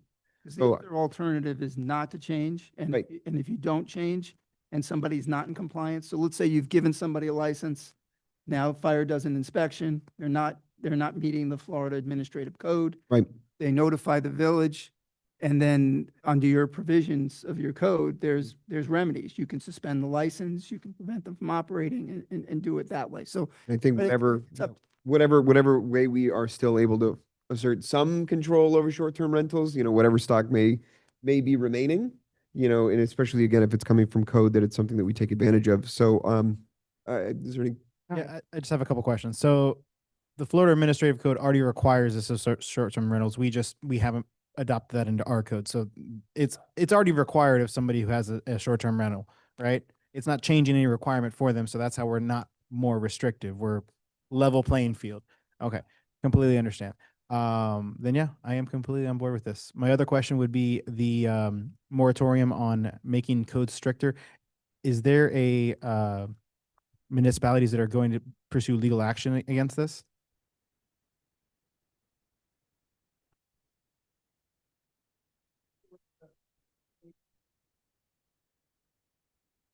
Jamie Cole from Weiss Serota has reached out through the League of Cities and I've received an email from him today.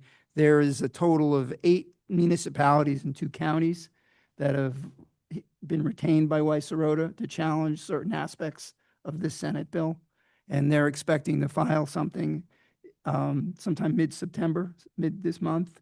We recall discussing it at Commissioner Steinberg's office, where several of the mayors were talking about what it would cost to be added as a plaintiff, which is the expense is what prohibited us from joining the Form 6 lawsuit, and this is likely to It be. was around 10, 15,000. Yeah, and it's going to be from what I understand, it's likely to be very similar.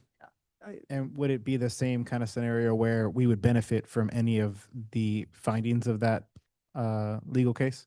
I think you would benefit from the ultimate findings of the court, but you will not likely benefit. So for instance, let's say the court enters a temporary injunction or directs the state not to enforce the prohibition during the course of the lawsuit. You likely will not get the benefit of that because those global injunctions now have been kind of shut down by the federal courts. So you wouldn't get the benefit of that, but yes, ultimately, if let's say they find that the regulation that was passed by the legislature violates the Florida Constitution's provisions for home rule, because that's one of the basic arguments that they're making, and that would apply. That finding would apply to the village. Yes. But yeah, I'm completely on board with amending our code to fall in line with Florida Administrative Code. Any other questions or recommendations from the commission? No? I was just going to ask if it's, if the 5 to 10 grand is worth for us to consider or not. Joining as a plaintiff, you mean? Yes. I don't know that they've solidified or they've set what it would cost yet. I just know that they're talking about it. So I'm sure when we find out what it will cost, we can certainly discuss. I can reach out to Mr. Cole and ask him if Well, certainly, once we know what the cost would look like, we could certainly, we could just talk about it, but we'd have to know what it costs first before we can even really. Yeah, or on the other way around, I was just thinking, is this something we want to fight? Regardless of the cost, I was thinking, is this something that is worth, it could be in limited time frame. Yeah. We're always going to be hit by a hurricane, to your point. Yeah. Yeah, and that's kind of the ridiculousness of the bill, because if you think about it in South Florida, what are the chances of not being within 100 miles of the track of a hurricane Not great these days. that causes significant damage somewhere? Yes. And which means the prohibition will just keep on extending a year. Right. And Brad, forever. Just some outside of the box thinking, if we wanted to amend our code and we put a amendment that took effect on the day after this 1 year is over, would then any subsequent hurricanes delay that? And we Yes. couldn't like sneak it in there. That way we lock it in we couldn't do that. No, you can't, because it would still be prohibited. I have another thought. but I don't think I want to share that publicly. I can share that all with you privately. I think there's another way to do it. But again, I think that would be best discussed privately. At least for now, I think it sounds like we have a consensus to do as code is asking. And then when we find out some more details about what the forthcoming lawsuit from Moise Sirota, whether Biscayne Park can or should join. I'll have that information for you before the next meeting. Commissioner Amzer, are you comfortable? Okay, I'm in. all right. So there's another one on that same note, that What's that? construction noise. So there was it's not on the agenda, but we've already given you the information, so the same thing. Huh? There is a provision, it's section 18.4, which deals with your construction times when construction companies can operate. Right. And one of the provisions allows construction companies to operate on national holidays between 11 and 5, right? Yeah. Between 11 a.m. and 5 p.m. So And I this guess the thing- manager got some concerns, so I'll let him address that. Yeah, so it came up just at Labor Day weekend. We had residents notifying us that construction going on next door to them. So I was the understanding that we had the same ordinance as our surrounding neighbors that said no construction on Sundays and national holidays. But ours says no construction on Sundays and national holidays before 11 a.m. and after 5 p.m. So they're allowed to work from 11 to 5, and that would mean on Christmas Day, Thanksgiving Day, New Year's Day, and I certainly don't think it's the intent of this commission to allow construction on Christmas. Was the request or recommendation that we adopt an amendment to the land code to Yes. prohibit construction on national holidays? Yes, regardless of- yes, as our surrounding neighbors also have. I think that makes sense. We have neighboring municipalities that do the same, and it's a national holiday. I think that anybody doing construction, when families are gathering on holidays, I think would be bothersome. I'd be fine with that change. I don't know if the Yeah. rest of the commission has any comments. No. Yeah, I'm completely fine with that change. Yeah, me too. Commissioner Amzer? And this will be coming as a draft for us to approve in October? I would put, that's another one I can put both of these on for October, if that's what you guys want. Yes. Sure. Okay. Okay. All right, great. Well, Mr. Manager, thanks for that last item. And Brad, thank you for those, the 3 items from your report that we moved on discussion. So I have 10 o'clock and we have no more agenda items and nothing to roll over. So I'll request a motion to adjourn at this time. Motion to adjourn. Second it. All in favor? Aye. Aye. Thanks, everyone. Have a good evening.